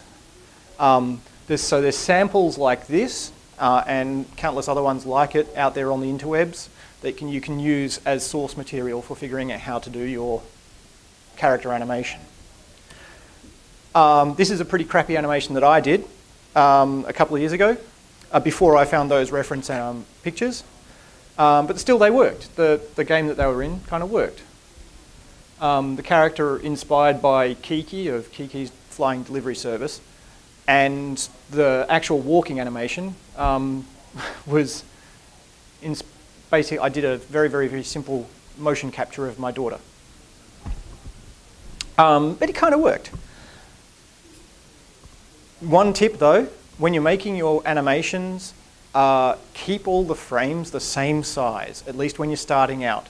Don't have different size pictures for each frame. Otherwise, you're going to be causing trouble for yourself. You can get into different size framed animation later on, but when you're starting out, just go with a straight 16 by 32 for a character like this. And so make sure you keep track of, use your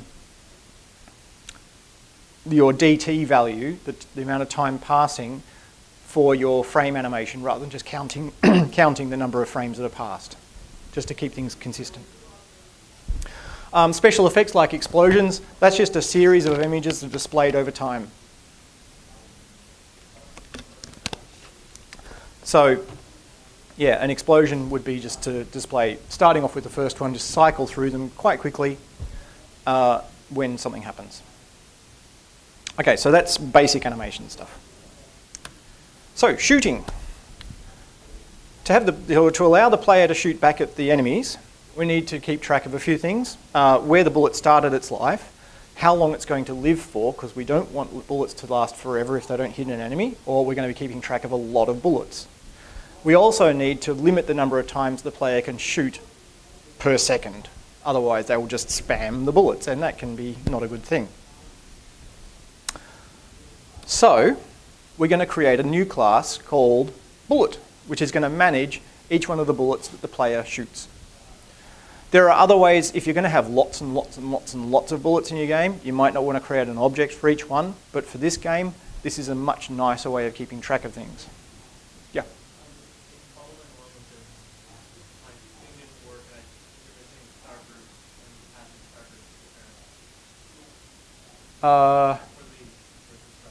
In the bullet? Oh yeah. Yeah, it's not being added to a group there. Let's just see what happens in a little bit. All right, I'll keep going with the exam. We'll see. Okay, so again, the image is just a class attribute. That's fine because it's the same image for all of the sprites. all of the bullet sprites. We know that we need to know the direction that the bullet is traveling in, even simpler than the enemy because it just keeps traveling until it dies. We've got the rect and the direction and the lifespan of 1 second. The first thing we do is we decrement the lifespan based on how much time has passed, and if it goes below 0, we kill the sprite. Self.kill on a sprite removes the sprite from its group and garbage collects it and removes it from display, and it's gone. We move at a constant speed in the direction that we were spawned in, and we try and collide with the player. And if we collide with the player, then if we collide with the enemy, then we remove the enemy that we collided with by passing true to sprite collide. Remember, if we pass true to sprite collide, it automatically removes the sprite that's collided with from the game. And then we also kill the bullet so that it doesn't just continue on and kill everything else. We need to limit the number of times the player can shoot per turn. So we keep track of how long it's been since they last shot by keeping a gun cooldown attribute. And then if the left shift key for shooting is pressed and we're not cooling the gun down, then we create a new bullet in the direction that the player is facing, give it a lifespan, give the gun a cooldown of 1 second so they can only shoot once per second, and then we decrement the gun cooldown, stopping it when it hits 0. Yeah, so that's passing game.sprites, but the constructor obviously isn't taking it. But so the example 18, that doesn't work? Oh, okay. If you try 18, then I imagine it'll work, because I'm pretty sure I tried them all before I started. Sorry about that. Yes, you just need to, you've probably fixed it anyway. Yeah. Okay.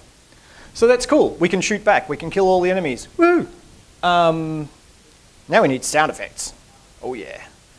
Sound in PyGame is as easy as the image stuff. You basically, you load a sound file and there's a single call to play the sound file.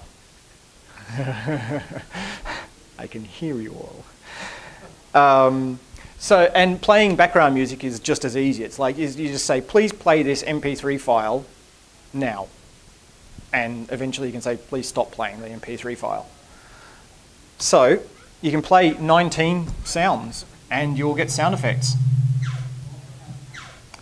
An important point though is, so when you're playing the sound effect, you just call .play on the sound.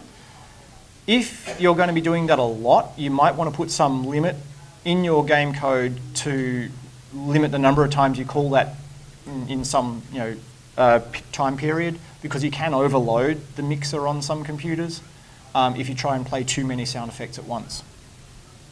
It'll just start sounding really crappy.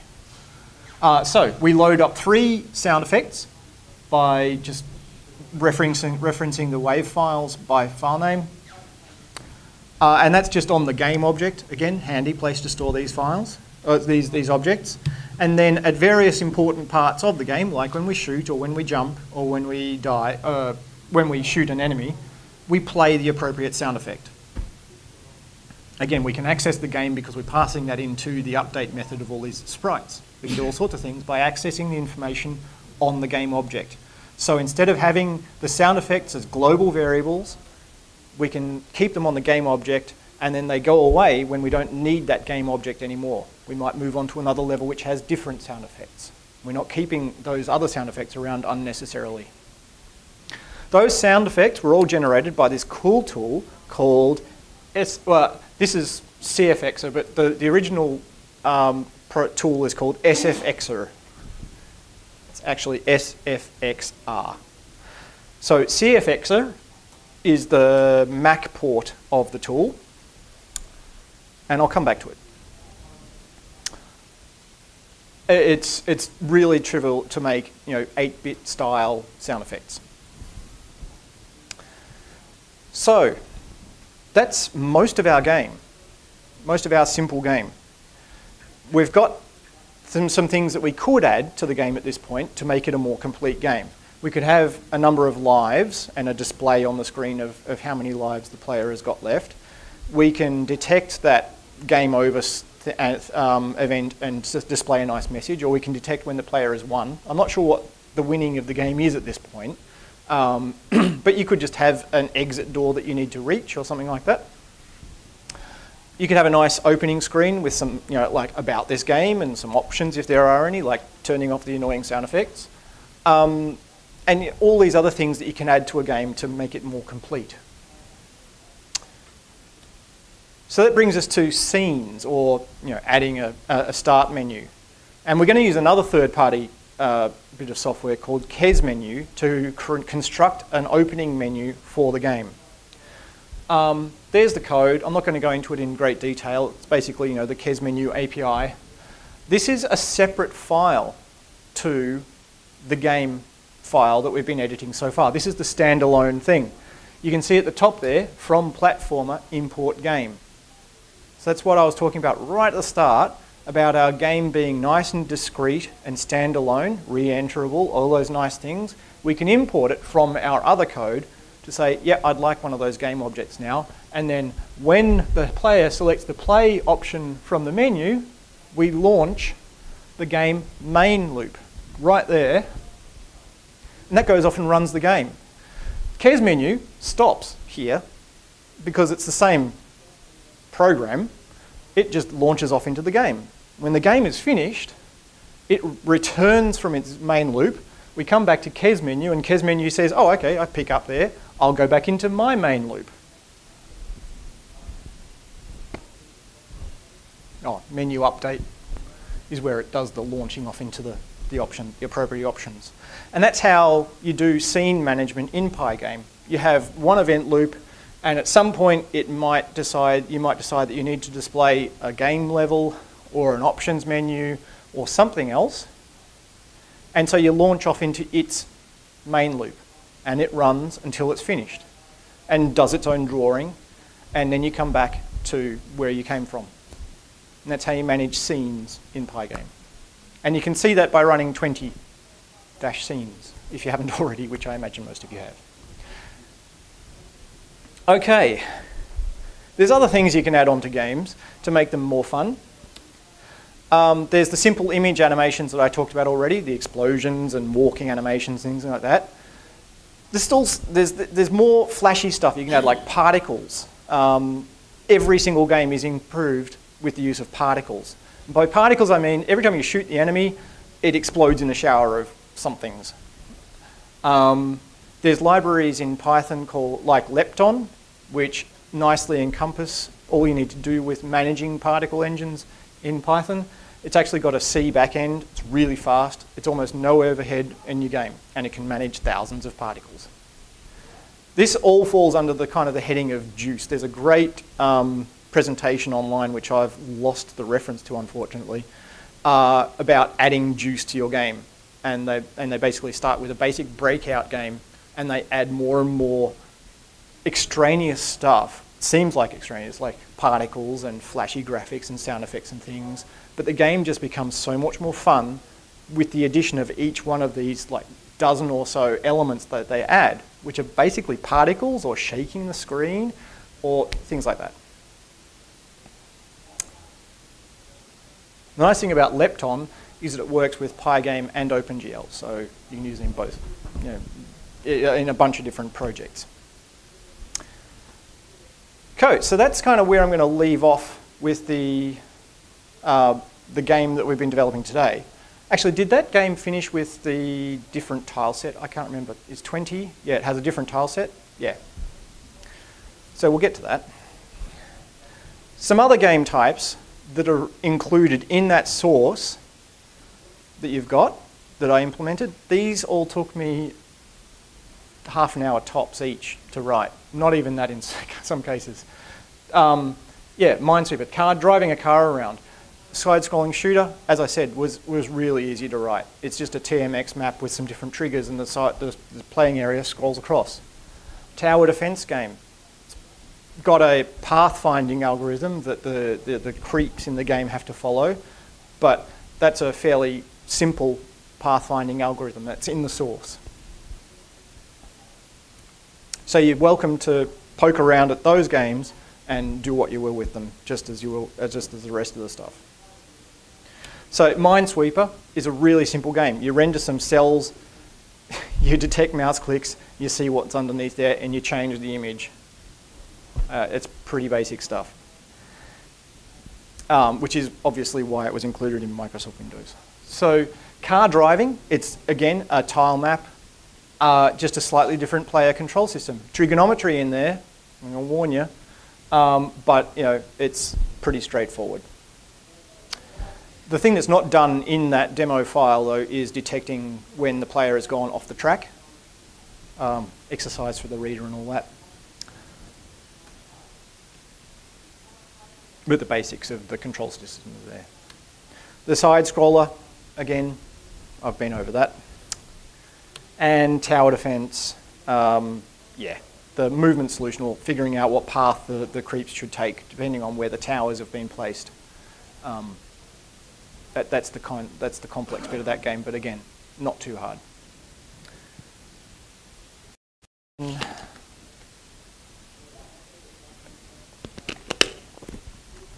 On to packaging. Once you've finished your game, or once you've got a game that's almost finished and you want somebody else to try it out, you generally want to package it up into something that they can run on their computer without installing Python and PyGame. So we do have the tools that we can use to generate Windows executables and OS X applications, Linux, Android applications. Windows executables, there's a thing called Py2exe out there. If you have a Windows, you need to have a Windows computer to do this. You have to install the 32-bit version of Python. You need to install PyGame into that. Then you need to install Py2exe. And then you need to make a lot of guesses. Py2exe has been around for a long time and it's still not documented. It's insane. There's a wiki, and there's in amongst the front page of the wiki is a link that's just called General Tricks and Tips. And that's where the bulk of the documentation is. And even that is very thin. I eventually got it going. I'm not entirely sure how. This is the this is part of the Py2exe file. It took a long time to get to this point. If you do need to do Py2exe, I recommend Googling a lot, because there's a lot of people out there who have done it before, and there's a lot of information out there in Google.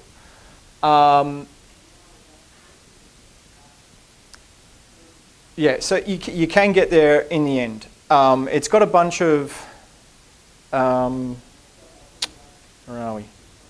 Oh, this does some slightly strange stuff with the target thing, because this is for the game called Match 3 that's in the subdirectory of the files that you got there. The actual script for that is called main.py because Android, so I have to rename it for Py2exe, so that otherwise the exe that's generated would be called main.exe. But yeah. Do you have any recommendations for throwing it up on the web, or recommendations Throwing it up on the web. As in playable in a browser? You can't. Yeah, rewrite it in something that runs on the web.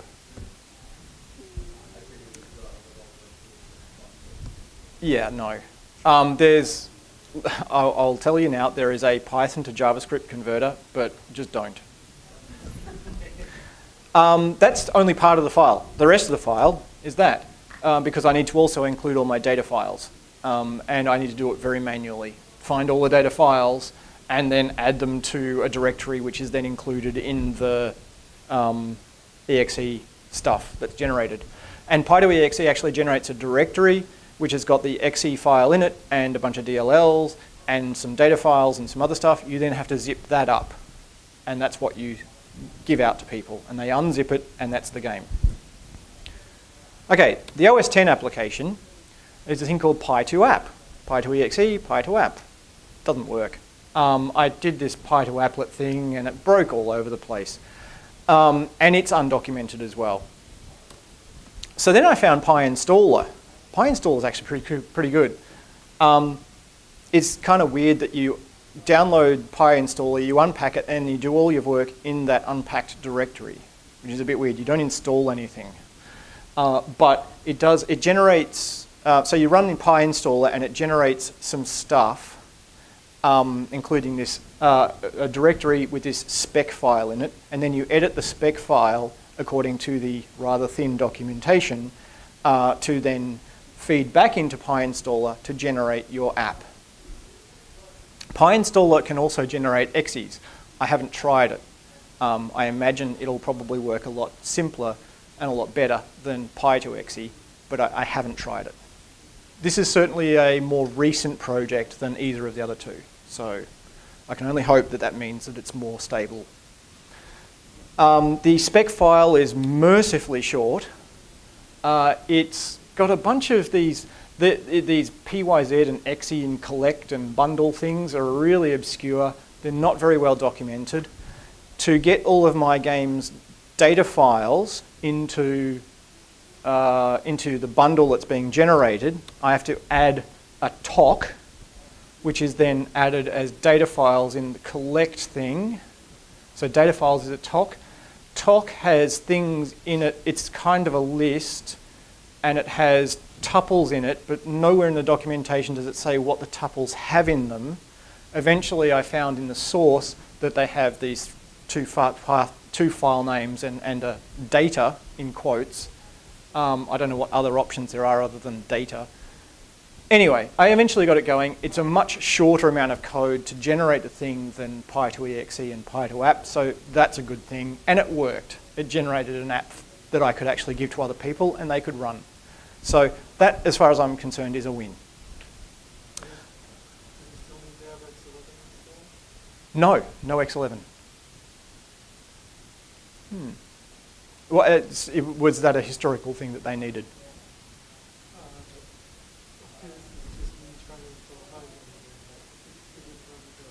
X11? Wait, you didn't install the Linux version, did you? No, it doesn't require X11. That's weird. Okay, I'm curious now. All right, so that's Windows and OS X. I think actually PyInstaller I think can generate stuff kind of like applications that you can install for Linux as well. But I certainly didn't try that out because I do not have access to an appropriate Linux system. Android, as it turns out, was a breeze compared to all of this, especially the PyGame subset for Android. I took my little match 3 PyGame game that I'd written with no modifications. I ran this android.py build game thing, release, install with my phone plugged in, and within a couple of minutes I had, of like woe to go, I had my game running on my phone. It was insane. So that's awesome. The only downside with the PyGame subset for Android is that PyGame on Android runs entirely in the CPU, which means that it's a little bit, it's actually quite well optimized, but it's a little bit inefficient compared to using the more graphics-y oriented hardware that's in most of the phones. But also it means that you get no bells and whistles. You can't do any sort of alpha channel transparency, fun, fading things in and out. There's certainly no transforms into like three-dimensional or two-dimensional rotation transforms, things like that. It's beyond what PyGame already provides, but again, CPU heavy. So I thought that was pretty cool. So I then said, well, that's neat, but I'd like to make the game a little bit more flashy, add a bit of juice.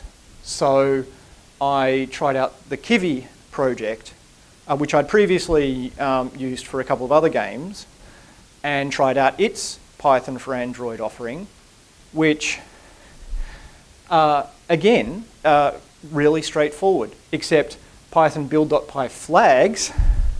Yeah, let me see. That's the flags. So the command line experience isn't as nice, but it works. And it builds an Android application, and away you go. I did have to rewrite the game. Kivy is not PyGame. It doesn't operate in the same way that PyGame operates, but it didn't take me very long. Again, I'd written stuff in Kivy previously, but it didn't take me a very long time to rewrite Match-Free, which is really a very simple game, in Kivy. And I built and released and installed on my phone, and I had the game on my phone, and then I added some more juice, and I've been doing that for a little while now. That's the... So the PyGame subset for Android creates a little information file about your game. You just have to edit that to change the version information and maybe change the name and a couple of other things, and then it refers back to this when you do subsequent builds to release. Both of them get a bit fun when you actually go to release stuff in the Android store, because by default they have their own release key built into their build systems, and you have to change that if you're going to release stuff under your own name. But it's just a bit of fiddling, but it is possible. All right. So that's deployment. Oh, and the Android store is $20 to register forever. So this is why I didn't have any qualms putting up a free game. I haven't put it up in the Apple Store for that reason. It's not going to be it's going to be free. I can't see charging money for it, but I can't pay $100 a year just to have a free game up in the Apple Store. So let's talk about the content tools that I've been referring to. And we'll jump out of the slides over to here. Right, let's look at SFXer first. Or this is, as I said, this is the Carbon or Cocoa version called CFXer. Let's see if I can. Right, so the interface is for if you just want some sound effects quickly and show, then the interface is pretty simple. There's different classes of sound effects. So coin pickups, shooting,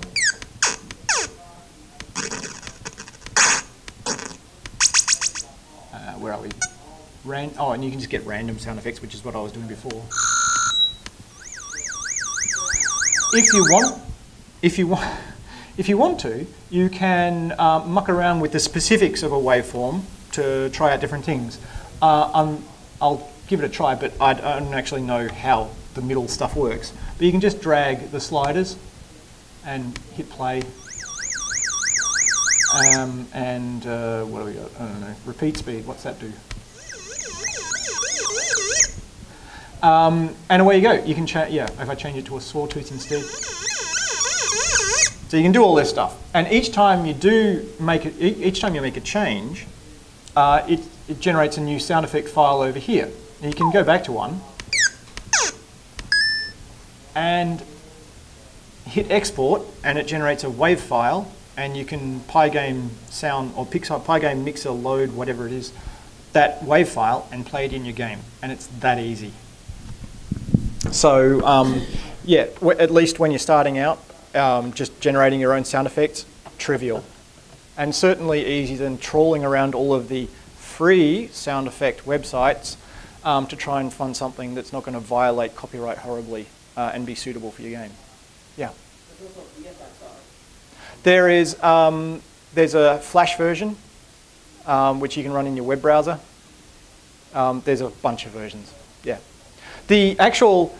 What this program is doing is actually emulating the SID chip from a Commodore 64, the sound interface device chip from a Commodore 64, emulating it and generating sound effects in the same way that it generated sound effects. So it's pretty neat. Okay, so that's SFXer, the go-to thing if you just want sound effects really quickly. I can make that go away too. Okay, so the next thing I'm going to show is this awesome tool called Pixel Edit. Now, Pixel Edit is an Adobe Air program, but it's awesome. And I've lost my mouse. Where is it? There we are. I'm so glad this screen's down here. This is brilliant, whoever thought of this. All right, so there's Pixel Edit, beta. Oh, that's a bit dark. Sorry. Can we get these lights turned off, please?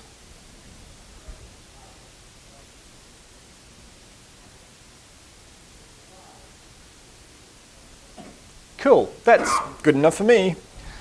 Okay, so Pixel Edit is a tile set generating program. Okay, so the thing about when you're creating tile sets, the thing about tile sets is you want your tiles, whatever, you want your tiles to be seamless when they're butting up against each other. So you have your ground tile, and then it goes into wall tiles, and might go into overhang tiles, and all the different tiles. You might have several different ground tiles, and you want them to blend into each other.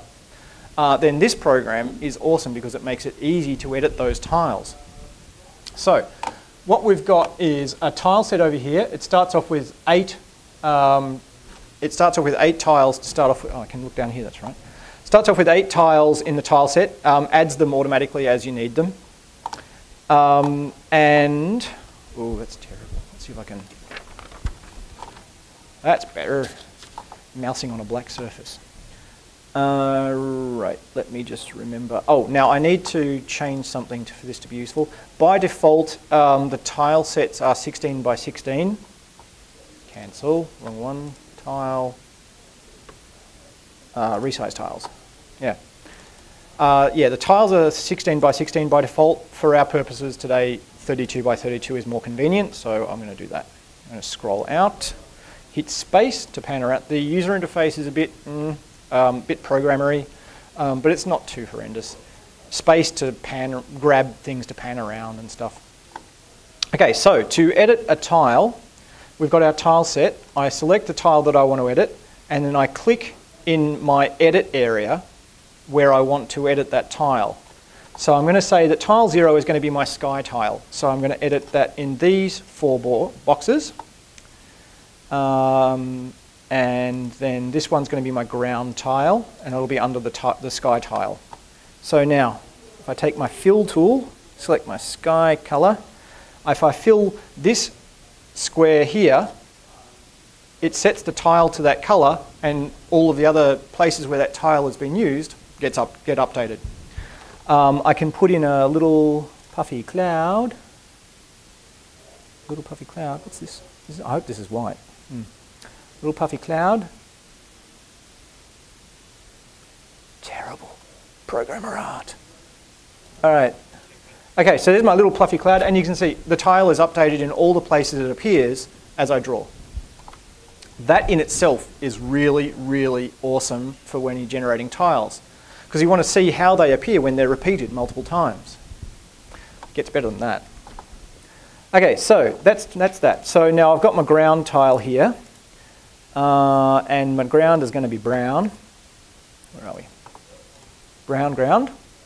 I'm going to have, let's see, I'm going to have a wall-ish tile here, and that's going to be brown as well, because ground is brown. And a facing wall over here is going to be, that's going to be there as well. All right, so that's cool. The wall tiles, they should have a bit of sky on them on one side, because that's, you know, they face up against the sky. So I'll just cut away a little bit there, the wall, make it look a little bit cliffy. Okay. Bear with me mousing to edit something that's way down there. And that's the other side, so cut that out a little bit. Now obviously you can tweak this stuff to make it look nicer as you go, but this is just rough. There's some good videos of people using this tool as well to show you how to use it. Let's see, the top of the ground should be green. Now if you hold down Shift, obviously, when you're drawing with the pen, it draws a line. So I draw a line across the top of the tile there, and the top of that one there as well. Okay, and that's my grass. Okay, and what I can do is, where's the, no, wait. Okay, in the tool thing now, which one is it to draw?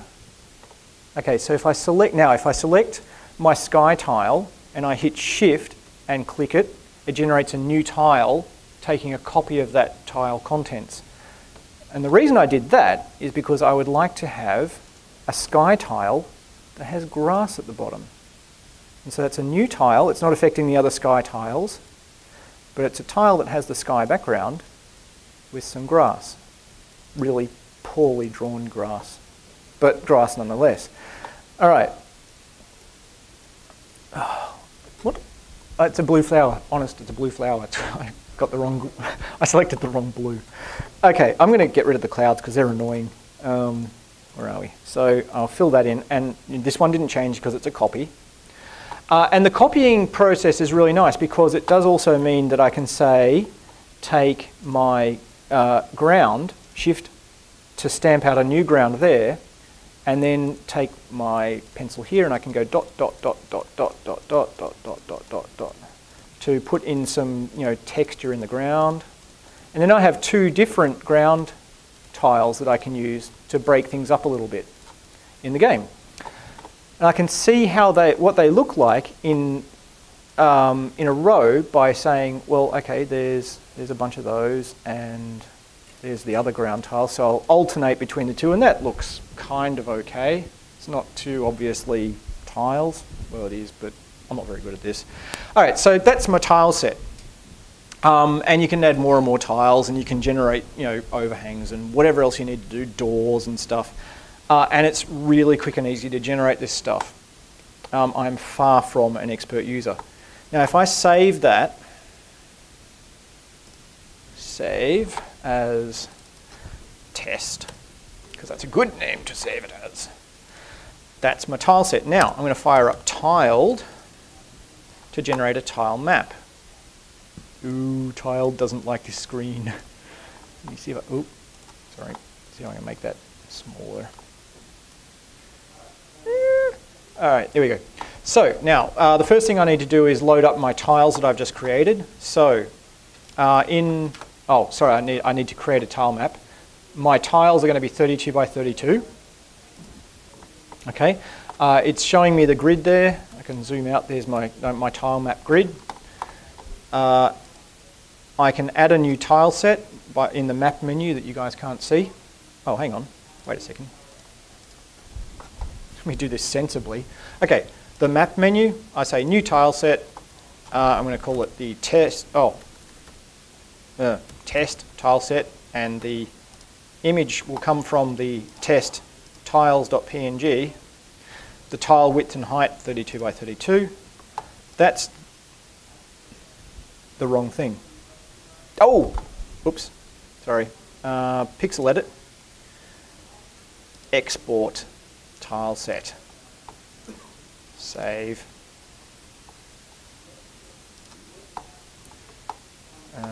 Okay, so new tile set.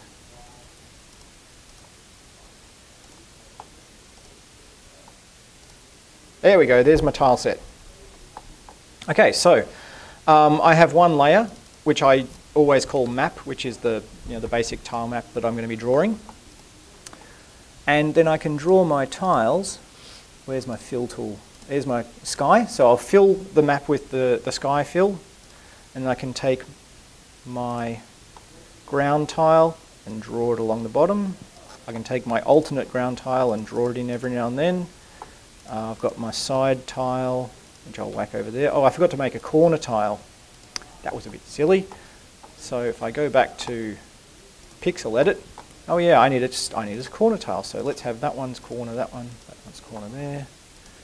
Fill, oh, where's my fill? Fill. And because it's a corner, we'll just have a nice little nick of green there and there. And we'll just say that's good enough. save and export, replace. So now I've got these two new tiles. It automatically detected the tile set had changed. So now I have these two new tiles, one there, one there. And I put some grass on top. That blue flower that looks not at all repetitive. And that's, that's basic tile mapping. Now, I then can go in and say, right, well, now I need an object layer. And I'll call that triggers, just like in the code we've just created. And in the triggers layer, we use rectangles. Now I've just got to make sure that my grid is being snapped to when I'm drawing these rectangles, otherwise they're not aligned to the tiles that I've made. So I now can define the blockers in the game. If I edit the objects there, I say blocker and blockers value TLRB. I can then take that, copy it,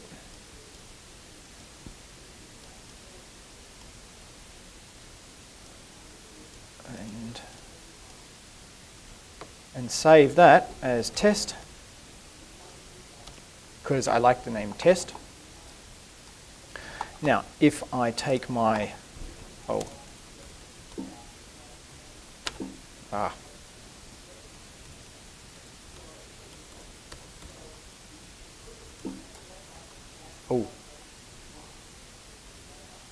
know what I've forgotten. I forgot the other trigger.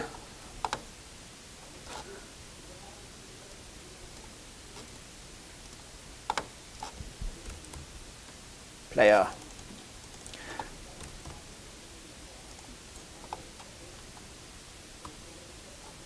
So now if I edit the platformer code,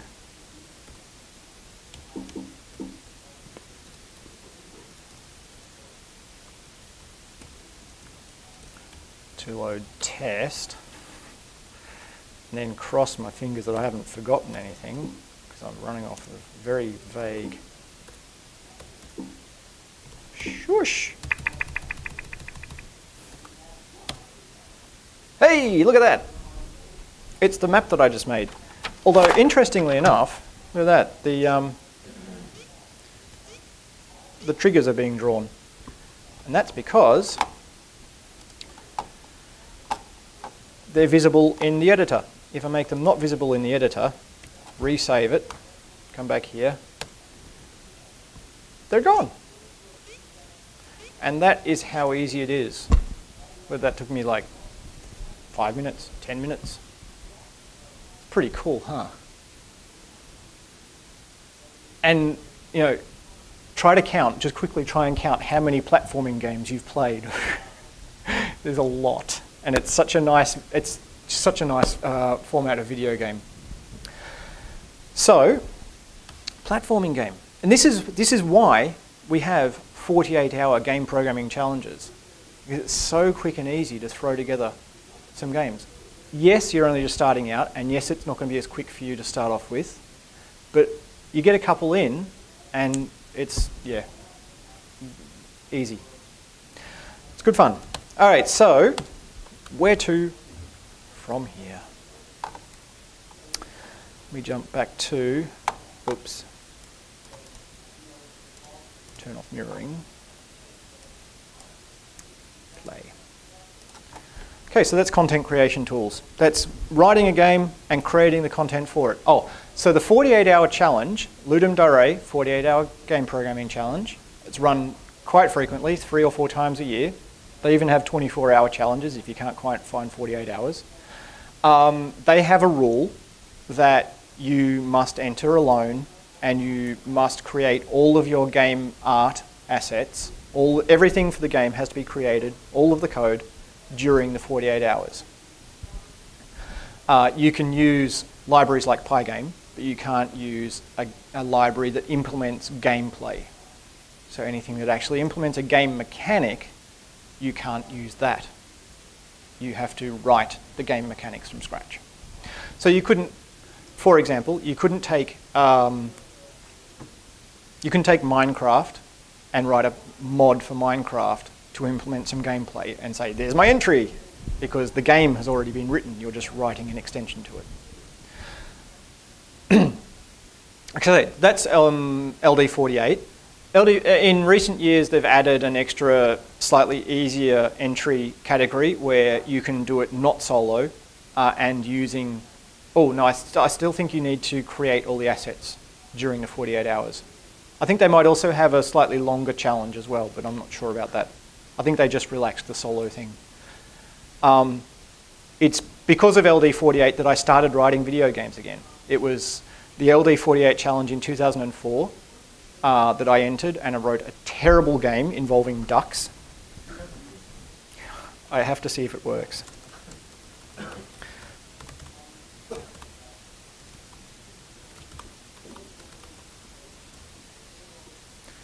Yeah, there it is. All right. You'll be disappointed if this doesn't work, I'm telling you now. Oh, yeah. Ducks. 48 hours. Yeah, baby. All right. So, it's a very, very complex game, really. Your favorite pot plant is missing. Save it from the ducks. All right. So, the ducks... Sure. Wait, the duck's coming up on me there. Okay, so you're walking around. Terrible, atrocious movement. Oh, I found something inside this building. Woo! It's a skateboard. So now I move faster. Oh, a bullet. That'll come in handy when I encounter the ducks. Let's encounter a duck. I didn't quite get to sound effects. Where's this damn pot plant? It's got to be around here somewhere. Out of the way, duck.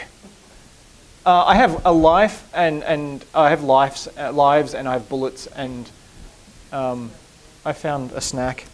That's good. Okay, I found something. It's a snack bar. I already have a snack bar. I don't need another. Oh, it's terrible. Come on, where's my damn pot plant?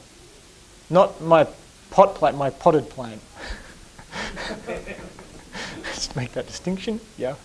I wouldn't let ducks get out. No. All right, really. It had to be in the last building I looked in. There's my goddamn pot plant. Okay, so you get the pot plant, and it goes on to the next level. Oh, sorry. Level 1 completed, on to level 2. Your goldfish is missing. Really? And there's more ducks, and it gets harder. And eventually you die. It actually does get challenging. And it originally was a zombie game. There is actually a board game called Zombies, I think. And it's in this format. I basically ripped off this board game format and made it an action game where you're trying to escape a city, and it looks kind of like this, except less crappy. And the zombies are chasing you. The ducks are like, yeah, whatever. Just don't mess with me. Don't get in my face. Oh, I biff harder now. Excellent. So that was my first ever game as an adult. And I'm actually kind of proud of it because, I did it in the 48 hours and it worked mostly. It's still crappy, but I'm really glad that I did it because I then went on and did a bunch of other games. And you will too. So let me jump back to, unless I closed it. My most recent game, actually, I write most of my games. Okay, so the point was, LD48, I thought it was so awesome, and unfortunately, the guy who started it, Jeff Howland, he had other things that he had to do, and so the next time around, he couldn't run it. So I ran it, and then I ran another one. I actually hosted it on my own website. But by the time I'd done 3, I'd actually thought, you know what, I had a new daughter, and I couldn't dedicate 48 hours of a weekend with a baby in the house to writing a video game. So, and I wanted to play with my friends. So I created a new challenge called Pi Week, which basically is write a game over a week, you can play with your friends or you can go solo. You get rated, there's a winner in both solo and team entries. And you can play with your friends. You can use existing artwork as long as you have license to use it. And it's just a bunch of fun. The only stipulation is it has to be a Python game, because I like Python. So it's the Python Game Programming Challenge, and I've been running that for like 8 years now. And it's a bunch of fun. So most of the games that I write are done during the week. So having said that, let's see. The most recent game I've written is Match 3, which is the Android game. But I've got a bunch of experimental games on here. I've just got to find the actual PyWeek games. Let's see. Okay, so here's, I think, the most recent. Oh, here's. Okay, I'll come back to that one. AGA, there it is. All right. So this is Abby's Grand Adventure, which is a game that I wrote for my daughter. Actually, I don't think I'm going to be able to run this one because let's just see.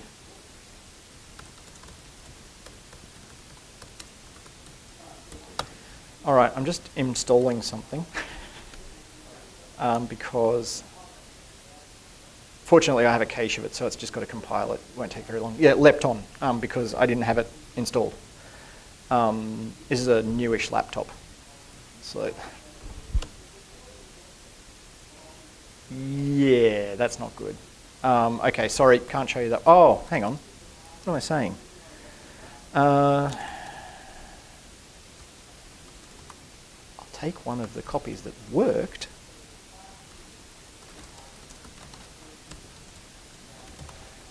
So this is about 12 games later.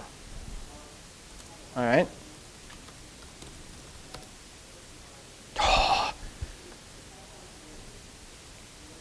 What on earth does that mean? OS 10 and it's broken ass bloody Python.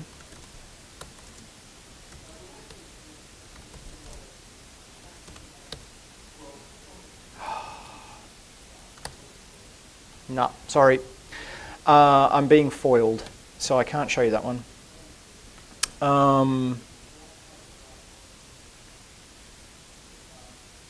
Wait a second.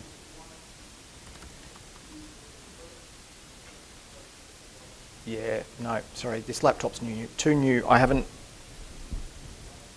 wrangled it to that point yet.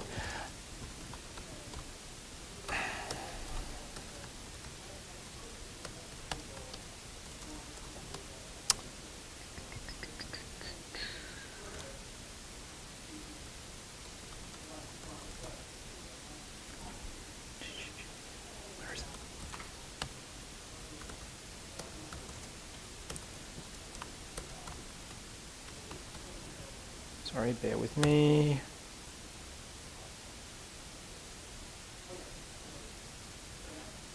Yeah, that's not. All right. Yeah, no, there's a bunch of stuff missing on this laptop, unfortunately, and it would take me too long to get it into the state. So the more recent games that I've written don't just rely on PyGame, they rely on other funky stuff like Siphon and other things like that. So, sorry. Do you have any advice or anecdotes for getting into more publicized rather than just leaving it to it? No. No, because it's never been something I've really engaged in. Sorry. Even my little Match 3 game, like it's had a couple of hundred downloads from the Android store because I just don't publicize it. I don't want to. It's just basically friends and friends recommending it to friends.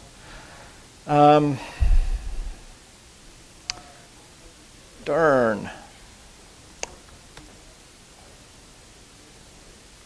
Just trying to see. Yeah. Yeah, sorry, back to the presentation. I can try and find some other stuff that might work later, but for now, I'm wasting time. What happened to the presentation? What happened to the presentation? Oh, there it is. Okay. Because it's 4:23. So,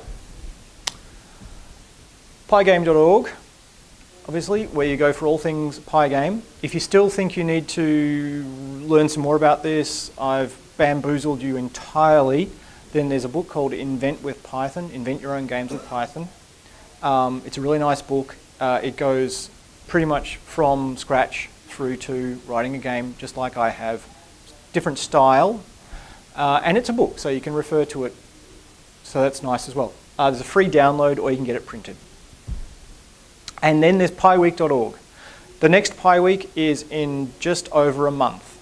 It runs for a week. It's international. It goes from midnight UTC one Saturday to midnight UTC the following Saturday.